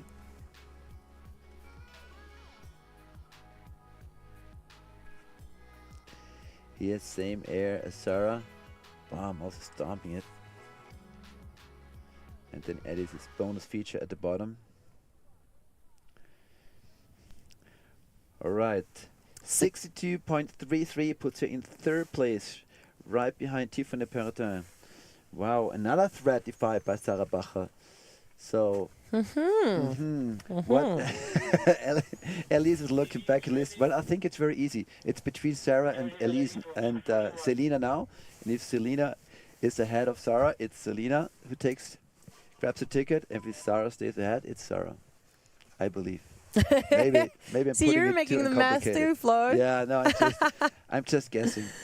It's really fun to actually try to predict the future from the Husky booth and looking at the live stream today. Julia Butterson in the gate. We hope we're not boring you with our predictions, but it's just so exciting knowing that this is not only about a competition victory, but it's also about life-changing decisions for next season for a couple of those riders. Okay, Julia's just been like hopping over 2 features already as she's entering into the more common zone. Yay! And she's coming in with some speed. Yeah, looking for a pretty nice feature. Whoa, doubling it turning down. into a double. That was amazing. Having a hard time handling the speed, but back on her feet very quickly.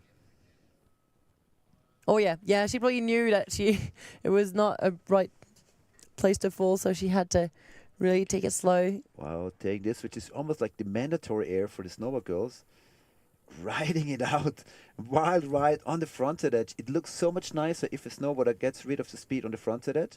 Xavier Delarue was the master in this, but it's also a lot harder. And here's the 360. Yay, Julia Butterson. Stomping it, adding another little rotation to get rid of the momentum at the bottom. I really liked it though that she kept her hands in the air. Let him show when she goes switch and when she actually rides forward in rides normal. Yeah, she does look so at ease both sides. That is very cool. Nice, and the slush is almost starting to look like powder now. Very agile run by Julia. Look at that, slushing in the snow. That's only just softening up in this more south-facing aspect as we are approaching midday. Wow, unfortunate for her to have this little speed check hiccup after the big air at the top, because I really liked it run. Yeah, she showed some, similar to Susanna Farrell, she showed some great energy, just very enthusiastic in her riding. She did, and it makes such a difference onto the overall impression, which in the end is all what it's about. So yeah, and you think it's just the same for every rider going through a start gate, but it's not. Yeah, and I know it from my comp experience. Sometimes you're just there, and sometimes you're not, and you don't really know where it is. I think a good rider is also one that can reproduce this perfect mindset pretty much every time he enters the start gate. Mm-hmm. Really she took it as a double. That was really cool. Yeah. Yeah, unfortunately, that was pretty much a full butt cheek. She tried to stabilize her with her hand. Didn't really work. So obviously, there's going to be some major deductions. But I really like it. He went for the 360, and just kept on riding switch. Yeah, exactly. Cool, showing that as well. Yeah, she might be losing her points from that top cliff up there. So bringing her into more of a medal. As we average score. As we know, judging works in a way that if you land a cliff and then you have 61 points, still a solid score for Julia. If you land a cliff and have troubles after shutting down, you only get deductions for troubles in the landing. But the judges see, well, you never had a chance to really land it. You don't even get rewarded the points for that jump or that cliff. So it's a major deduction. Well, in this case, she landed it, had a butt check afterwards. It's probably 10 or 15 points less than she was hoping for. And that's the reason why she gets the 61. It is not challenging Sarah Bacher's 33.33. Sarah's sitting quite comfortably in the lead there. She is, but wait for it, because Anna Orlova is dropping in, and she did take the first place in La Rosière. She's going for her first hit. All right, very nicely stumped. Also Anna already heading towards the second one. Anna, also she's coming in with World Tour experience. She's been on Freeride World Tour before. following the Mona Falcon line, as we can call it, since Mona was the first one to open it today. Going for the third cliff, where we thought, I think was it Eva Butler doing a big 360. Wow, nice stomp. So it does Solid Opo, riding yeah. so far by Anna.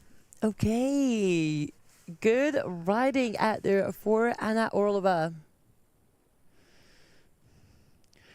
Well, so she's part of the senior team. Tiffany Perrotin, Michaela Holston, and her, all 34, 36 years old. There's not that many skiers anymore, so really cool that this girl is still going strong. Oh, can she go over the rock? Just enough speed to clear the rock at the window landing. Would not want her to see land right on top of it. So very clean so far. 4 jumps, all clean.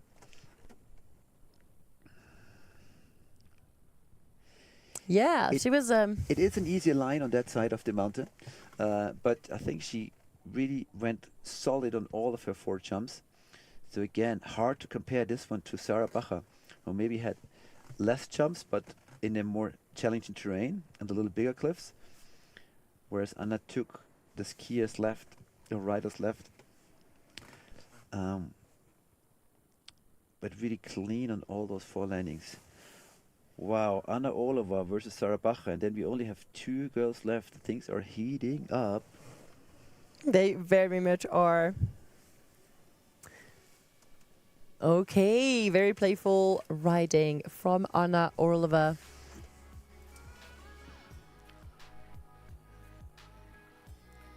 Here's the second one, especially the third one I liked, because she flew quite a long way out there.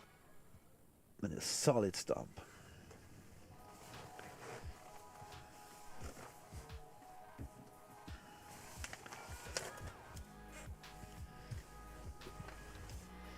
Yeah, she did fly quite a bit out of the slip at the bottom.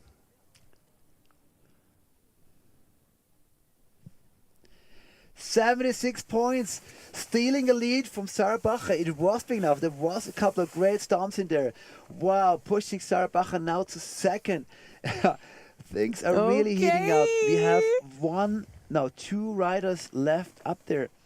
Louis Ruiz from France and Selina Weber from Germany. And now this is not only about today's victory, it is about Freeride World Tour ticket for next year. It is. That's incredible. We're not going to know until the very end of the category. And we've got Lou Ruiz about to drop in. She did such a nice run in Kitzsteinhorn. It was insane. Unfortunately, losing the points at the bottom. So let's see what she's got. Yes, nice air out there at the top. Yeah, Louis can ride with a free head, free minded, because she's not in the race anymore for a Freeride World Tour 26 ticket. But she's well in for a victory on today's competition. She is bouncing. Yay, out of that little spine out there. And pretty much out of everything that she finds on her way. Very cool riding from Lou. I like her speed. She's probably the fastest one, for sure the fastest one of all snowboards we've seen so far. And she has something in mind, putting in a bigger traverse to put her above the wind lip, I would say. Okay, interesting. Aiming now for another rock. Going yes. right over the middle of it. Oh, yes, please. A new line from Lou. She's like, why don't I just take this one in the middle? Nobody's done it? Yeah, whatever. Exactly. And another one, fortunately having a little control issue at the landing of that new cliff. We have not seen any other snowboarder hit before. And the other one, the bottom, while lining up one after the other. Great connection of features by Louis Ruiz. Oh, yeah, and we've got our ranking up for the moment with Anna Orlova in first place, followed by Sarah Bacher and Tiffany Perrotin. There's definitely space between those 3 riders for the next ones coming. Okay, very nice riding.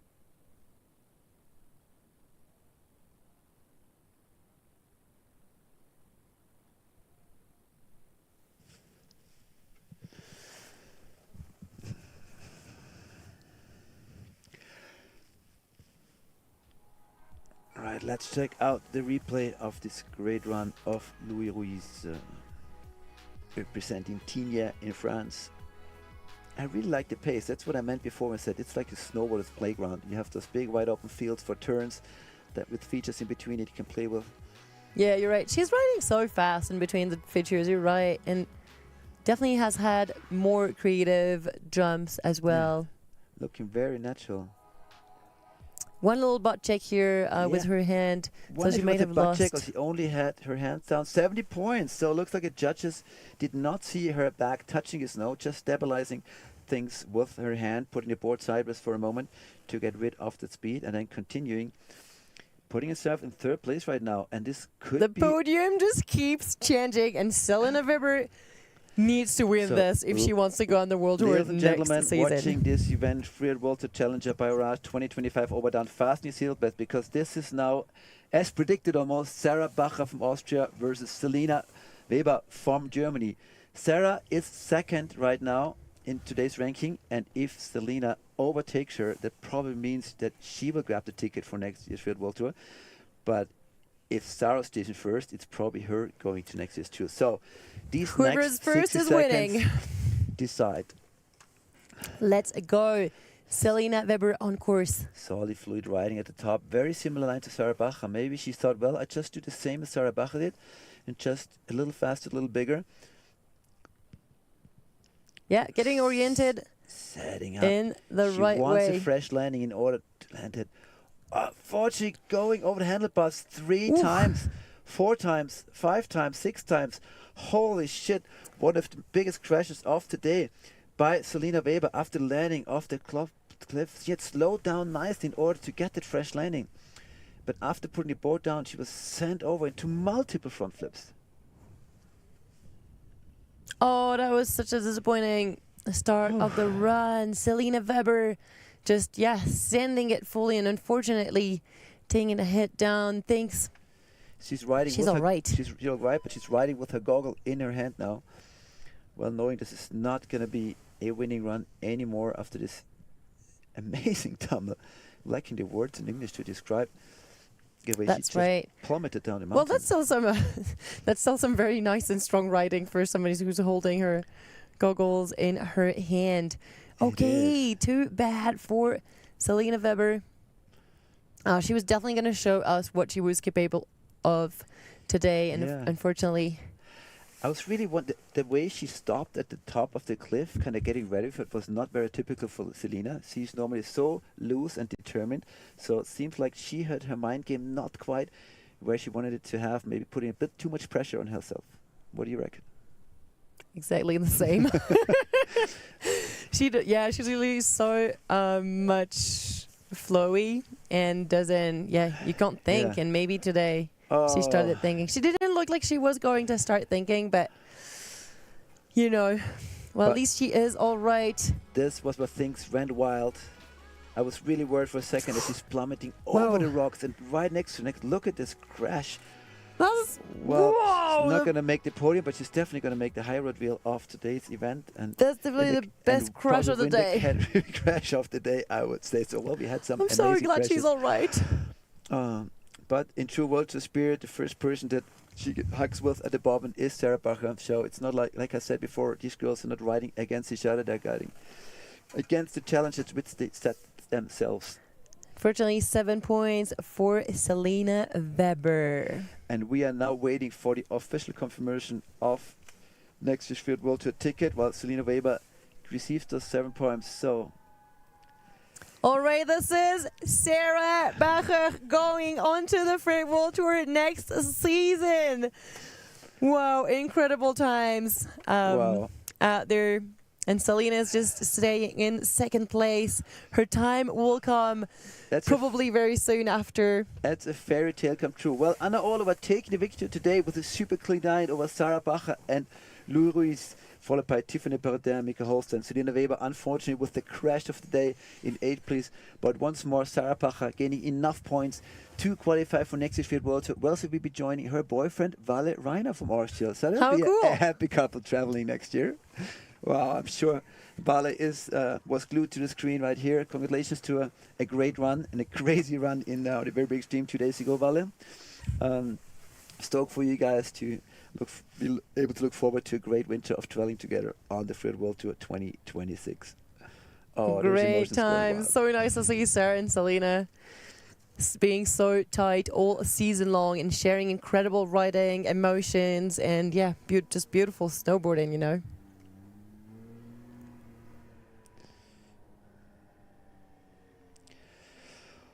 And let's not wait for more and more exciting times, because we're still waiting for another Freeride World Tour athlete coming out of this start list. Asato is going to start things off, coming from Japan, followed by Australian Vaughn, Spanish Lucas. Yeah, again, how many nationalities do we have today in the snowboard men categories? We're very, very looking forward to know who is going to play the game today, because I don't think we're even going to know at all until the last rider down, because we have multiple riders in the men's snowboarding field who can still well qualify. And one of them is Christophe Charlet, indeed. Exactly. The only ones who can secure a ticket directly are Sasha Baliko and Elliot Dancer. Either of them will have a ticket for next year's tour if he's in first place. All other scenarios, I think, are too complicated to analyze them right now. But we will look at them as we proceed with the event.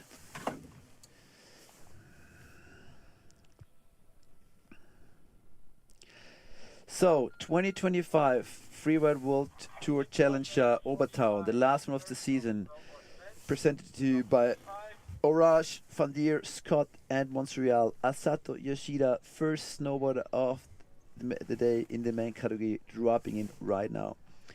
And it might be interesting for you to know that the Lucas left side of the mountain that saw Finn Powell win today's men's key category is now closed for safety reasons, because this is the one seeing the most sun.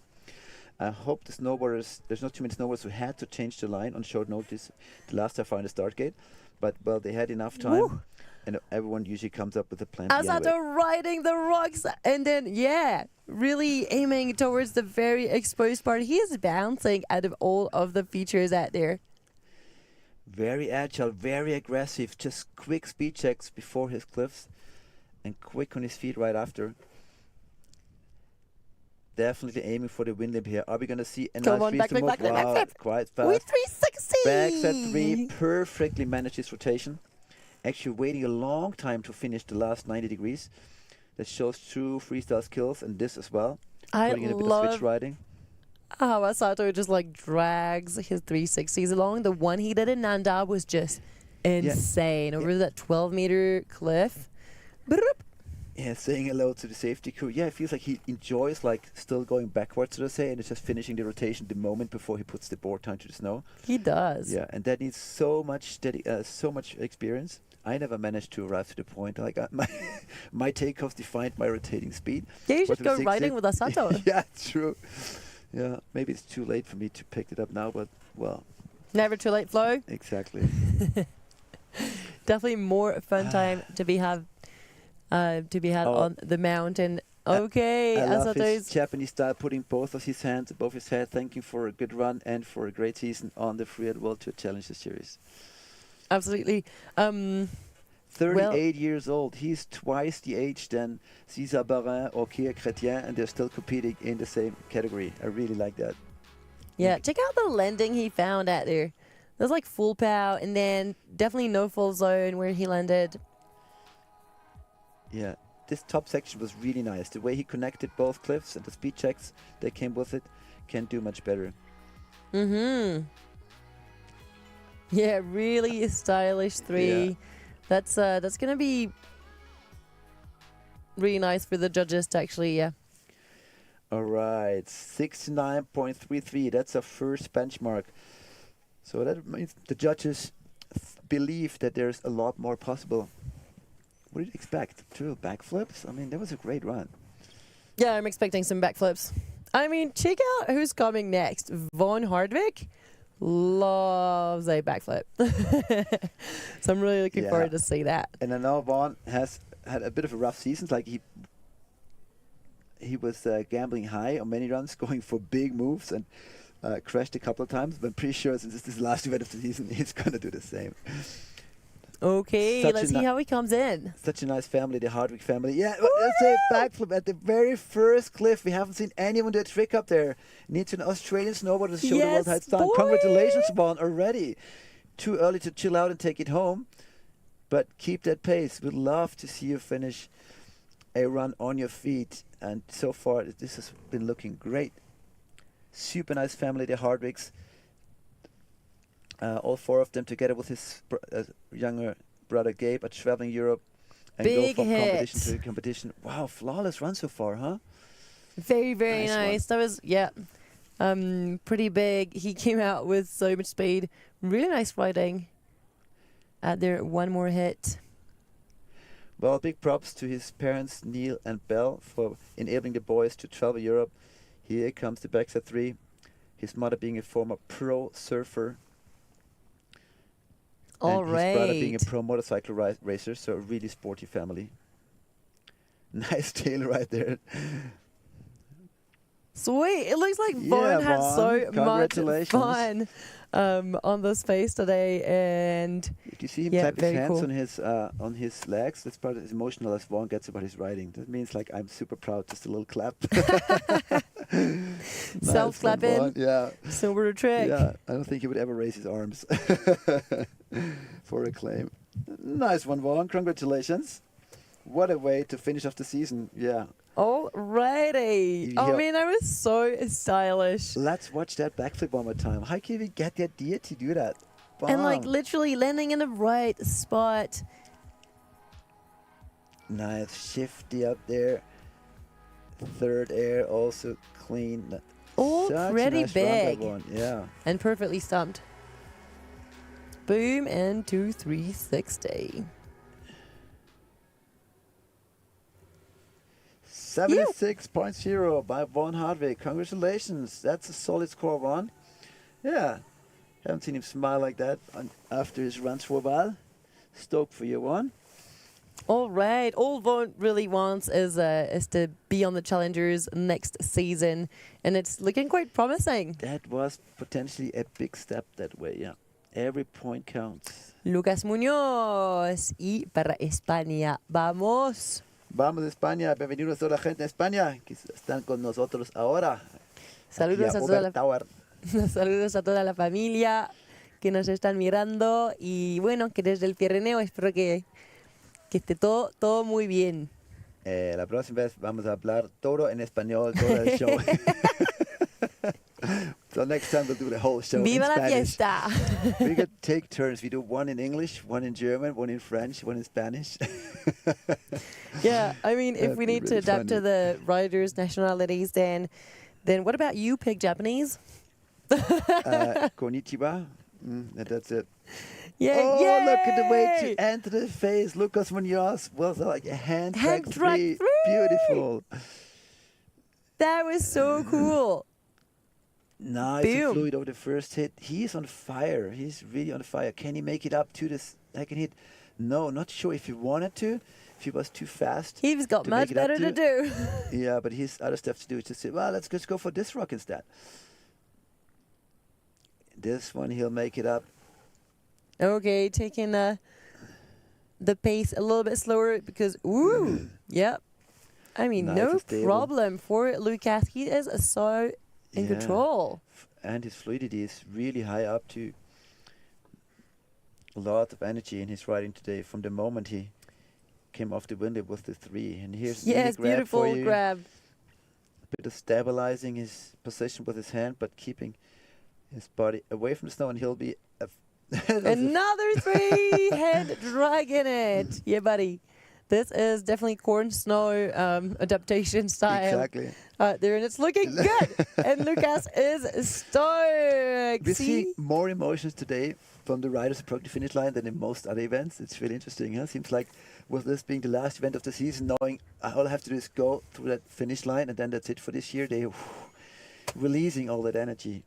I agree. And they've been up like around on the mountain since 7:30 this morning. They've had so much pressure. All of the seasons really is ending now. And that was such a good run from Lucas Munoz. I'm stoked for him.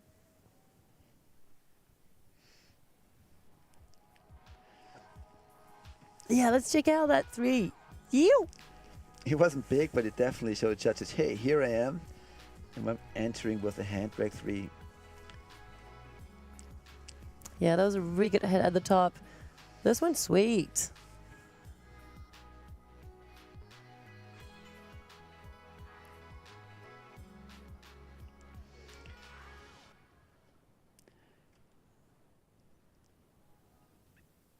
All right, he was definitely playing it. Yes, 67.33 points, putting Lucas Munoz in the 3rd place for now.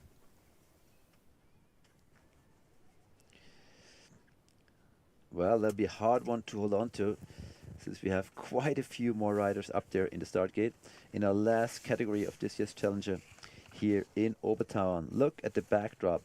Well, winter is far from over. It might be a low tide season, but still be a couple of weeks of winter left, especially here in Obertauern, where they keep the lifts open typically on the end of April. And the après-ski here in that second half of the season is just legendary.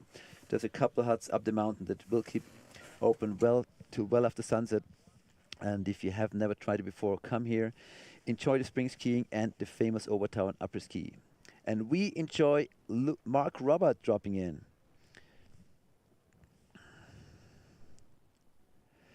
Two fourth and 1/5 in the 6th place this year, so super consistent, right behind the leading pack of Elliot Dancer, Sacha Paliko, César Barin, all with a threat for a podium. Let's see what he's got prepared for us, opting out of the second air that many riders saw as a mandatory one, but therefore getting really close to the rocks, quite close to that exposure.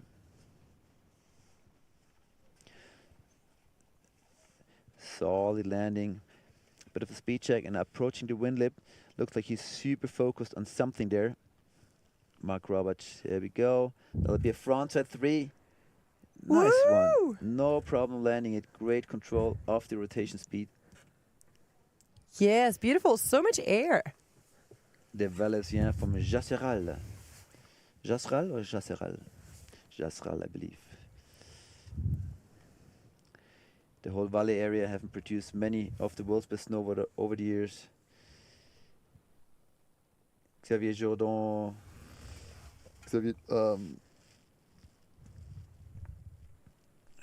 Alex Coudray, and many others. Mike Aschbach, José Caron. That was a wrong takeoff angle, and he raised his arms. Mark is like, sorry, I'm fine, Mark sorry. Robert turning a super nice and mellow run into a moment of surprise and scareness.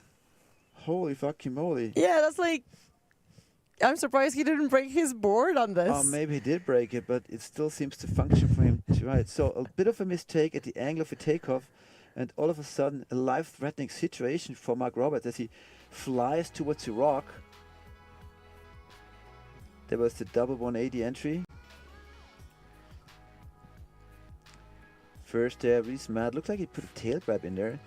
And then he decides to skip one cliff, goes for that one, turns right, and then what went wrong there? I mean, not seeing it yet. That was the 3. Yeah, he got the tail grab as well. And here gets the angle wrong and lands on the next rock. Fortunate enough to be in a good position to have the rock below his feet, and he has to take his board off to walk to the finish. It doesn't mean it's a no score because it's below the judging line, but he definitely got 64 points for Mark Robert. He's not at the finish line yet. The judges have been fast. So was it before or after the judging line? Oh, definitely after. Oh, it was all the way down there. Yeah, Yeah. Yeah, of course. Yeah, it was almost at the bottom. Otherwise, he'd probably be below the 50. Shocking moment, Robert. That's right. Okay. Well, right after Mark is coming Elliot Dancer. Yeah, he is second on the overall ranking at the moment. And basically, if Elliot wins today, he's earning the ticket. Yet Hugo Serra, not being in the start gate today, decided to opt out of the last win of the season since he doesn't have a chance anymore to qualify. And also gives us the chance to give a shout out to Gabriel Bleton, amazing French riders actually competing in snowboarding and skiing until he injured himself during the event in Nanda. So Gabriel, if you're probably watching now, be well soon and hope to see you again next year on the Challenger Tour. 2, Absolutely. 1, dropping in. Ladies and gentlemen, this is crunch time. This is really all about next tickets for next year's Freeride World Tour. Elliot Dancer sitting in second overall. 180 getting into the face. And he comes with all the confidence of a winner, winning the event in Kitchenhorn only 4 days ago. Can he do a double performance, just like our Kiwi friend in the men's skiing category? Wow, no holding back. Big. Yeah, that's great. That shows his self-confidence. Not a safety run for sure by Elliot Dancer. But that's not his style anyway. I'm not even sure if he's capable of a safety run. Yeah, he's going all in. Whoa, it's a new angle. Unfortunately, hitting a side track double cartwheel by Elliot Dancer.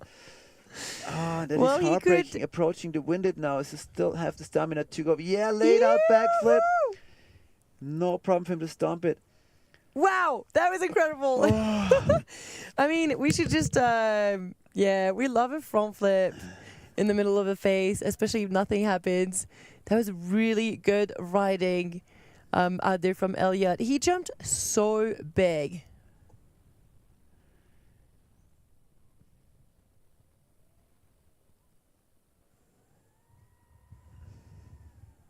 Okay, unfortunately, the two tumbles as fast as they were and as clean as they were, if we can call them so. To give you an idea, for one full cartwheel at full speed, that doesn't really affect the rest of your riding. It's about a 10-point deduction.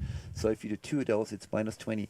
So even if you had like an 80 to 90 point run, minus those 20, it's going to be not the score of as he was hoping for to secure his spot on next year's tour. He comes in with his thumbs down. Well, and they're showing, I think, with a hug.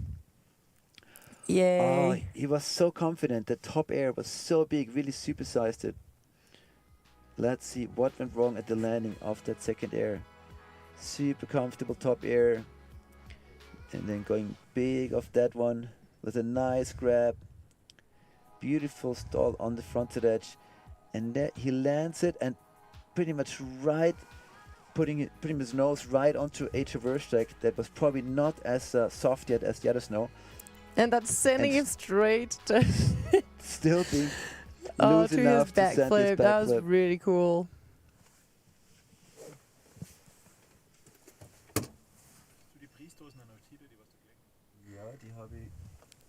Okay, well, the cool kids are in the couch. And Elliot is waiting for his score. Although he kind of knows that it might not be enough. That is so unfortunate. Elliot Dancer coming in with 48 points. So, well, if he's got a deduction of 20 points, that's he would have definitely got away with a really good score today in Obertauern. And, well... Wow, and what does that do to the mindset of Sasha Baliko? He is the leader of the pack, and he basically can take 10% down of the aggressiveness of his run, since one opponent for next year's ticket is gone, so to say. But you can't go too slow, because we saw what happened to Paul Danton today with an 81 score, being kicked back to 5th place in the overalls, and that's just missing a spot for next year's Freeride World Tour. Exactly. Sasha Baliko, 27 years old, getting ready. He's been showing so much style in the previous events, just spinning in all of the ways. All right, let's go. Let's see what he's got in store for us today.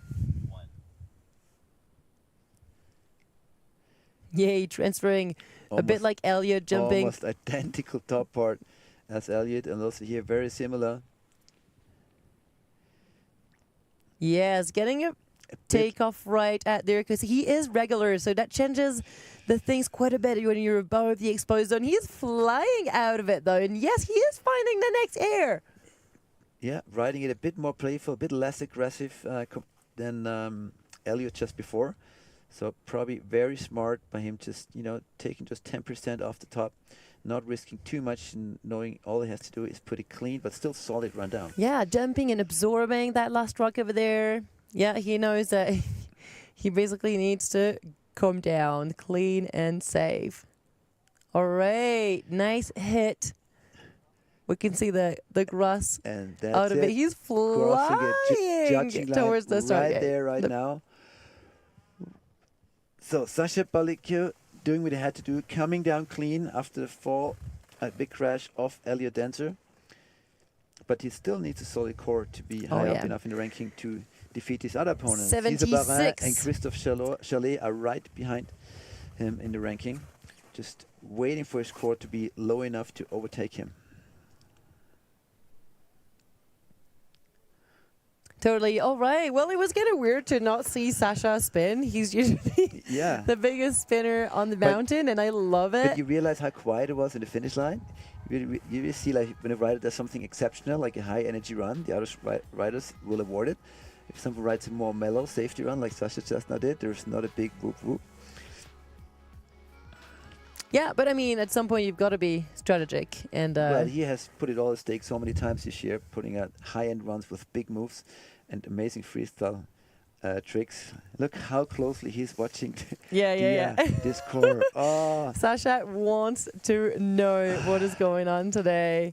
And we all do want to know. Well, he'll be definitely far ahead of Elliot Dancer, who had a double front wheel.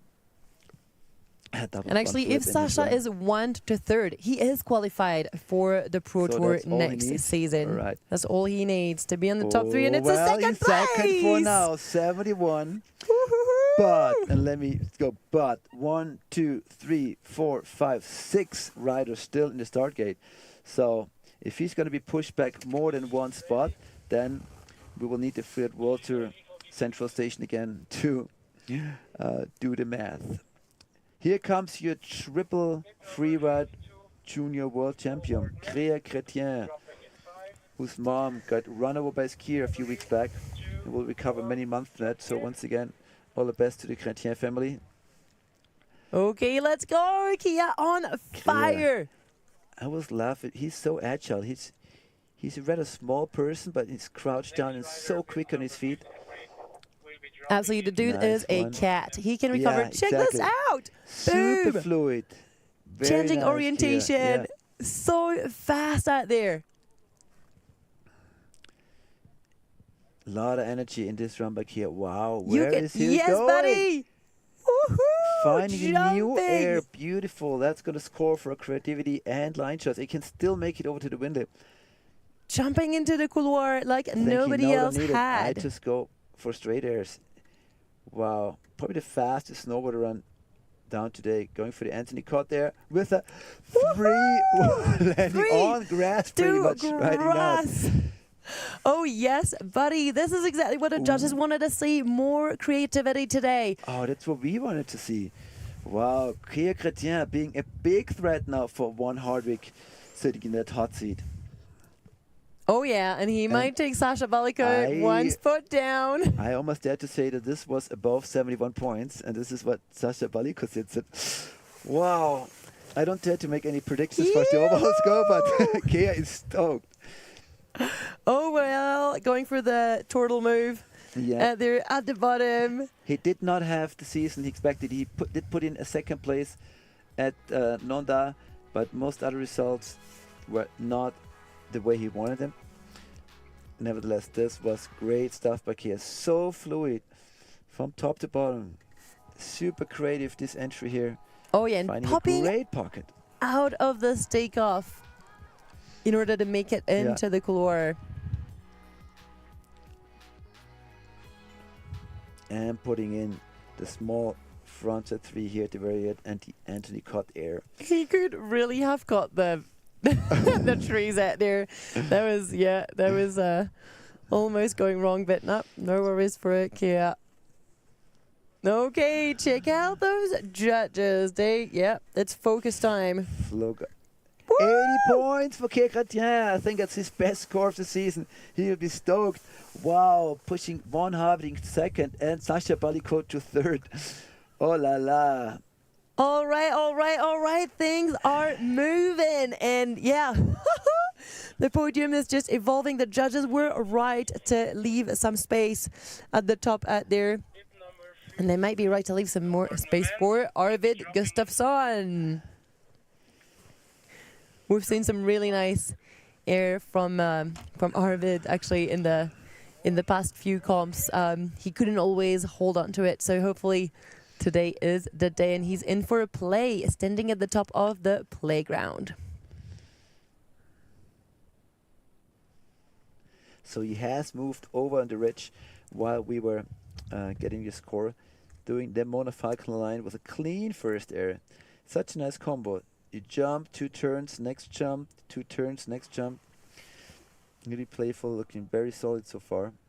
Arvid Gustafsson. Yay! Big backflip by the small Swede. Wow, that was huge. I think the furthest we've seen anyone go over this rock, and he does it with a backflip. And he still has features below him. Here he goes to the rocks, positioning himself above the windlip.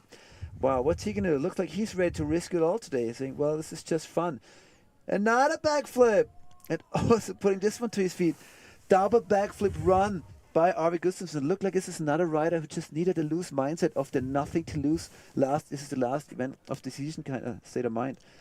Right. Wow. Oh my God, it is so nice to see Arvid just doing his favorite thing, not once but twice in a row on that pace, honestly. Oh yeah, he's gonna be stoked. He's definitely picked, yeah, the line that was calling him. I wonder if you're going to see any emotion coming out of him, you know, being Swedish. You never know. Yeah.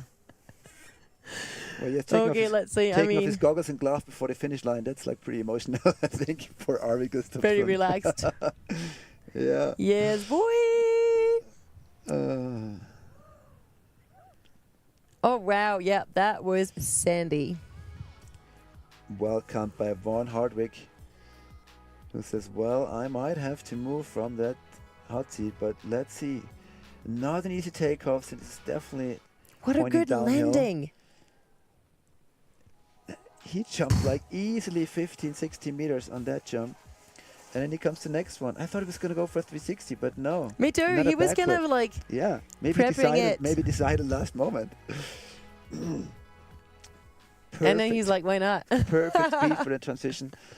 Ooh, wow, that's going to be interesting. Well. Those two last lines. Kia Chrétien sits in first with 80 points. Von Hardwick in second with 76. And Sasha Baliko sits in third, 71. Where is Arvid Gustafsson going to position himself? Where is the truth, Flo? Where's the truth? Well, is he going to make the top 3 at all? I don't dare to say anything. Finally, he says. I know, yeah. So, that's what we were so expecting that was to the big see. emotion, Swedish style. That was what we've been expecting to see from Exactly. Arvid all season long, So- and so indeed, finally, Yeah. buddy. There Yeah, would- that feels good. So that would be me like, oh, I can't believe I just did like 2 backflips in 1 run. Finally is what we get from Arvid Gustafsson. No score yet. Oh yeah, and there's a really nice conversation. You can see how the judges recall every action of the run, and then yeah, definitely do everything to. It's great on those challenger events because the amount of riders is limited to around 60. On some qualifier events, there might be more than 100 riders. So you have to be so fast as a judge. You don't have the time to discuss in a category of 35 male skiers or even more. But here you can take the time, especially now that we know we only have another 4 riders at the top, so they can take the time and really make sure they're in line, all 3 of them agreeing on the score for this run. Remember, it doesn't matter what score he gets, only remember what score he gets compared to the other riders. So judges have to say, is this above or below Sasha Baliko's score, or Von Hardwick's, or Kia Chrétien's? And then once they decided that, they can finally decide on the exact score with a point up or down to leave some more space for other riders in between. But it's basically, it's all relative, the judging, compared to the other riders who are already down at the finish.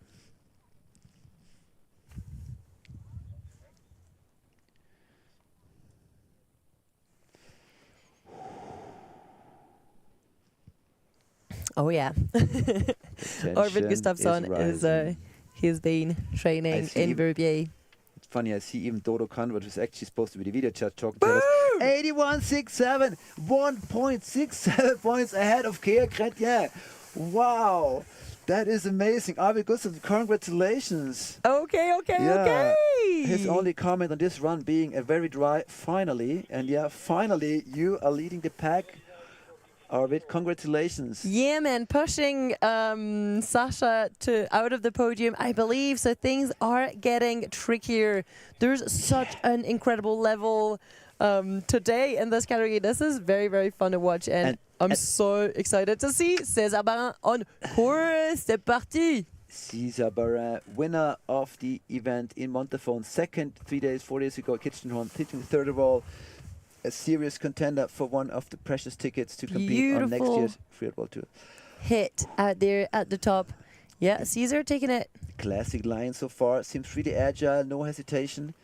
You can really tell how motivated the riders are by how fast they enter jump. Oh, and he goes into the Gnar, has to slow down a little bit. Has to go really far to make it all the way up cliffs. Does and rides it out. We saw the skier struggle there in the morning when the snow was still hard. But César Barin with a true big mountain line on the steps of Nemo Plani and others. An other hit, super clean. Oh, woohoo, the Nemo. And last air, Nicole, what's he going to do? In the air, super far, super clean. Amazing run. He raises his hands as he crosses the the judging line. This is incredible. What a performance by the snowboard man today. One after the other, putting on a show that seems to be unbeatable. We just thought, who can top two backflips? But going to the Gnar, we haven't seen that yet really in the snowman's field. So the judges are being challenged again. I love it. This is only getting better out there. Maybe the conditions are definitely in favor of snowboarding being so late in the day. Big sister, yes, coming for a César hug. Barin, sitting in third place overall. He has a first place from Montafon. He has a second place from Kitchenhorn. He has a seventh place. So with one more good result here, he's still a very big contender for one of the precious tickets. I feel like, Look at this check air. out. Oh, that was massive. And honestly, you could tell from the top that was not full on César. So it makes sense that he was actually focusing on he was something. focusing on that. And you can also tell him, we saw it today in all categories, the riders who were out of the qualification spot for next year's tour with a freer mindset, with more risk. César Barin going 86, a new leader. One after the other. We have seen 4 riders in a row, basically, topping up the score, and we're already at 86 right now. Wow. And you know what? If César is first, if he remains in the first spot, then he actually gets on the Freeride World Tour, because Sasha is fourth right now, or lower down, and Elliot is lower down as well. So he's got all of the chances to go on the World Tour for next year. Big step. So the hunters have the easier days today, it seems. Yeah, they can ride with freer minds. They put it all at stake. They says, well, I'm out of the precious top spots now. Let's just go all in. That's what César did, and it paid off. But it might also pay off for Christophe Chalet, 34 years of age, second oldest of the crew, and he's been trying to qualify for the Freeride World Tour for about 15 years, and this is one more year where he's really close up there. Fourth place right now for Christophe, who's going freestyle. The big mountain man from Chamonix, at home in 55 degrees cooler on the Aiguille de Midi, goes into the face with a big 3. I can't believe it. That was so cool. Nobody's done it before, and he's performed it so well. Now aiming for maybe Gnar. something like a double. All right, staying so close to the ridge, so close to the Gnar zone. Very good riding from Christophe. Woo, solid. Putting 2 big rocks right one after the other. Solid run by Christophe Chalet. Can't imagine that. So his age, sorry for that. He's starting to be so freestyle. And another 3, also landing this one clean. Very clean. Okay, coming with a 2 360s today.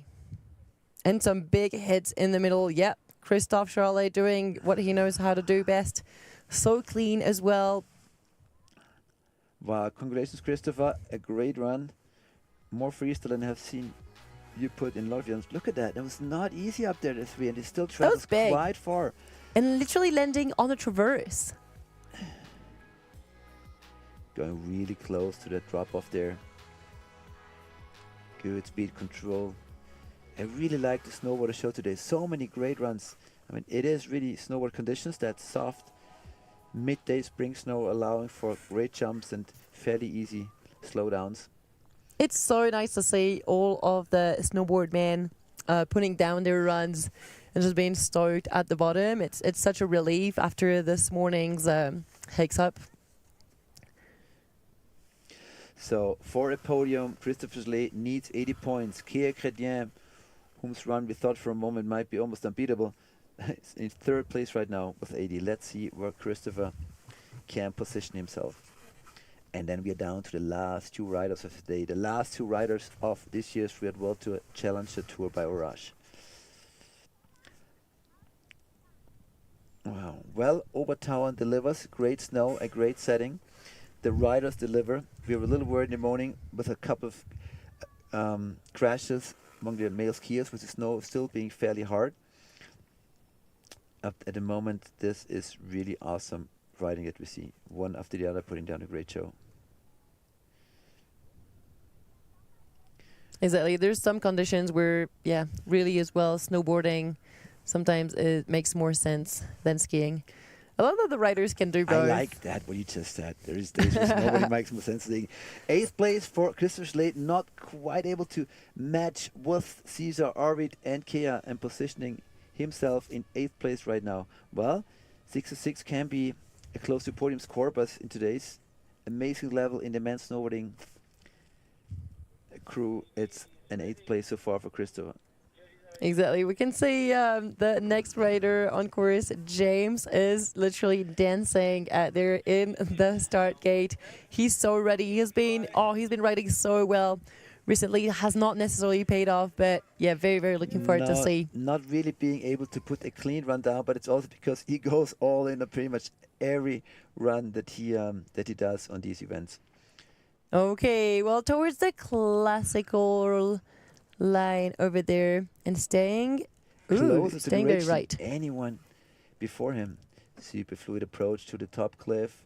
Clean landing, riding it out on his backside edge. Not easy there. It's really tracked out. Coming back over on his front side. Where's he going to enter that Narbit? Doubling out. The only rider, I think, in the snowboard field who we've seen doing this is double. And it takes so long for him to get rid of his speed. But just in time. That was so smart. To the next cliff. That was so spectacular, more than anything. Very cool. And then basically James is jumping everything that is on his way. Whoa, he just got pumped by all of the speed that he got up there. Wow, potentially the fastest run today in the men's snowboarding field. But I might have said it 2 or 3 times before today. I know, it just keeps coming better. Wow, beautiful double up there by James Veitch. Stoked for the dry, humid Brit to put a clean run down, just making it to the finish without unstrapping. A 7th place being his best result so far, and that was in Nonda a couple of weeks ago. He'd be stoked to position himself high up today. Yeah. There we go. James is really stoked. He's like, yeah, finally putting down a run. Exactly. And that's how it feels when you just, stick to the plan. No pressure, and off they go, huh? This shows how much of a mind game free riding is. We've seen so many riders today that have not performed super well throughout the season to do their best performances of the whole winter. And guess what? It's because, it's the last event. There's no pressure anymore. Let's just go. So I think a couple of them should really try to copy-paste that mindset to next year's events. 72 points for James, stepping in at the 5th place. I believe just in front of Sasha. Exactly, pushing Sasha Balikov back to 6th with a 70.1 run. Wow. Ladies and gentlemen, this is your last rider of the 2025 Freeride World Tour Challenger Tour. Number 57, last of snowboard men.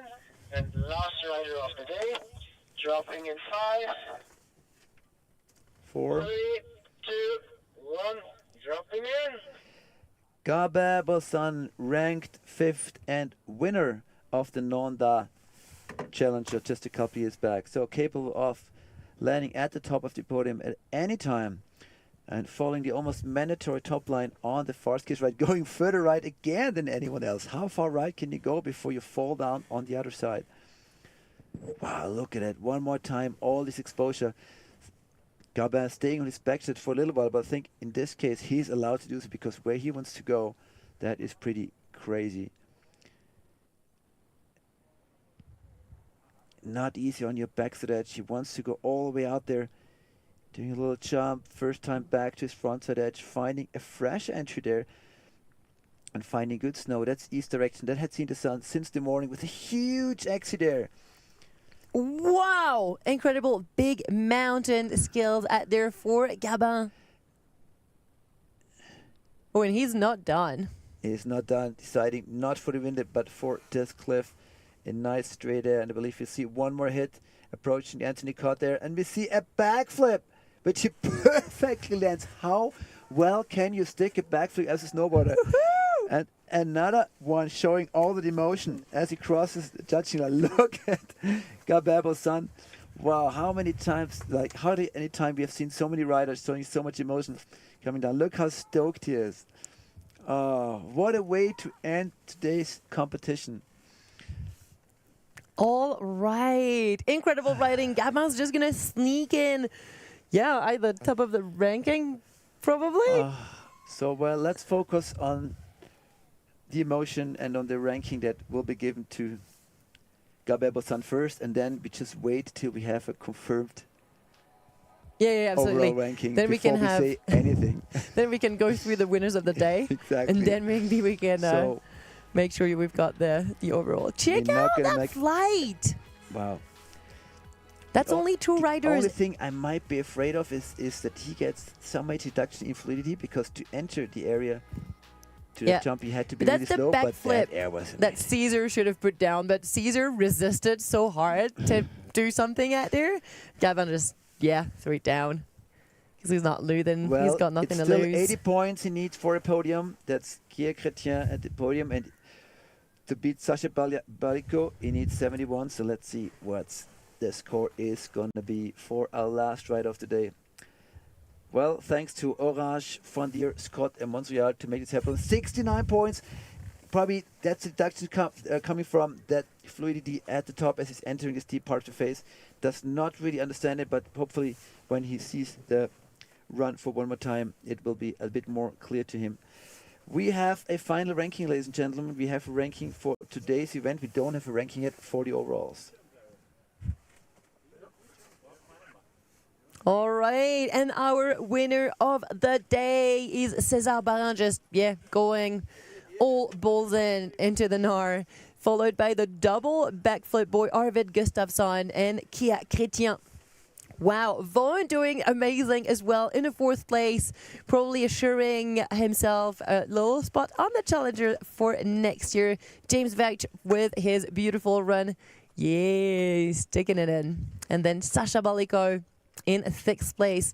What is this gonna do into the overall ranking? We might have the Freeride World Tour Pro 2026 winners coming out soon. Unfortunately, well, one thing I can say, Elliot Dancer with a 12th place today is not one of the 2 who got the ticket, but I just got the message from the Freeride World Tour headquarters, and we will announce it to you in a second.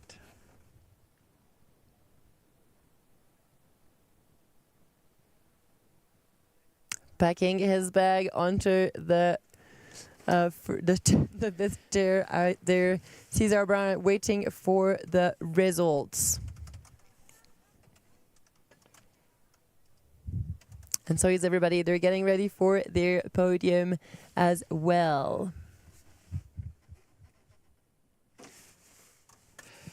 All right, and here we are, the 2 snowboarders receiving tickets to the 2026 Freeride World Tour in the snowman category are Sasha Balico, and with the win today, César Barin. Yoo-hoo! and this is France going at the top, going to the World Tour next season. I'm so excited to see both of them, César Barin and Sacha Baliko, going to the 2026 Freeride World Tour Pro. And we have Sarah Bacher joining her boyfriend Valentin Ryan on tour, and we have César Barin joining his sister Lou Barin on the World Tour. I know, how is cool! That is history written live today on the Freeride World Tour Challenger by Orage 2025 here in Obertauern. So much emotion. Wow, I'm going to need a beer pretty soon to digest all this emotion of the day. Hoppala. No doubt. Check out, this incredible podium. Man, I'm so stoked. The snowboard men today have been raiding, and it's been, such a pleasure to look at them having the best time in Obertauern on the space. Definitely one of the best shows this year. We've had the snowboarders perform so many great runs in these soft spring conditions, backflip threes, amazing doubles, full speed run, and some amazing crashes as well.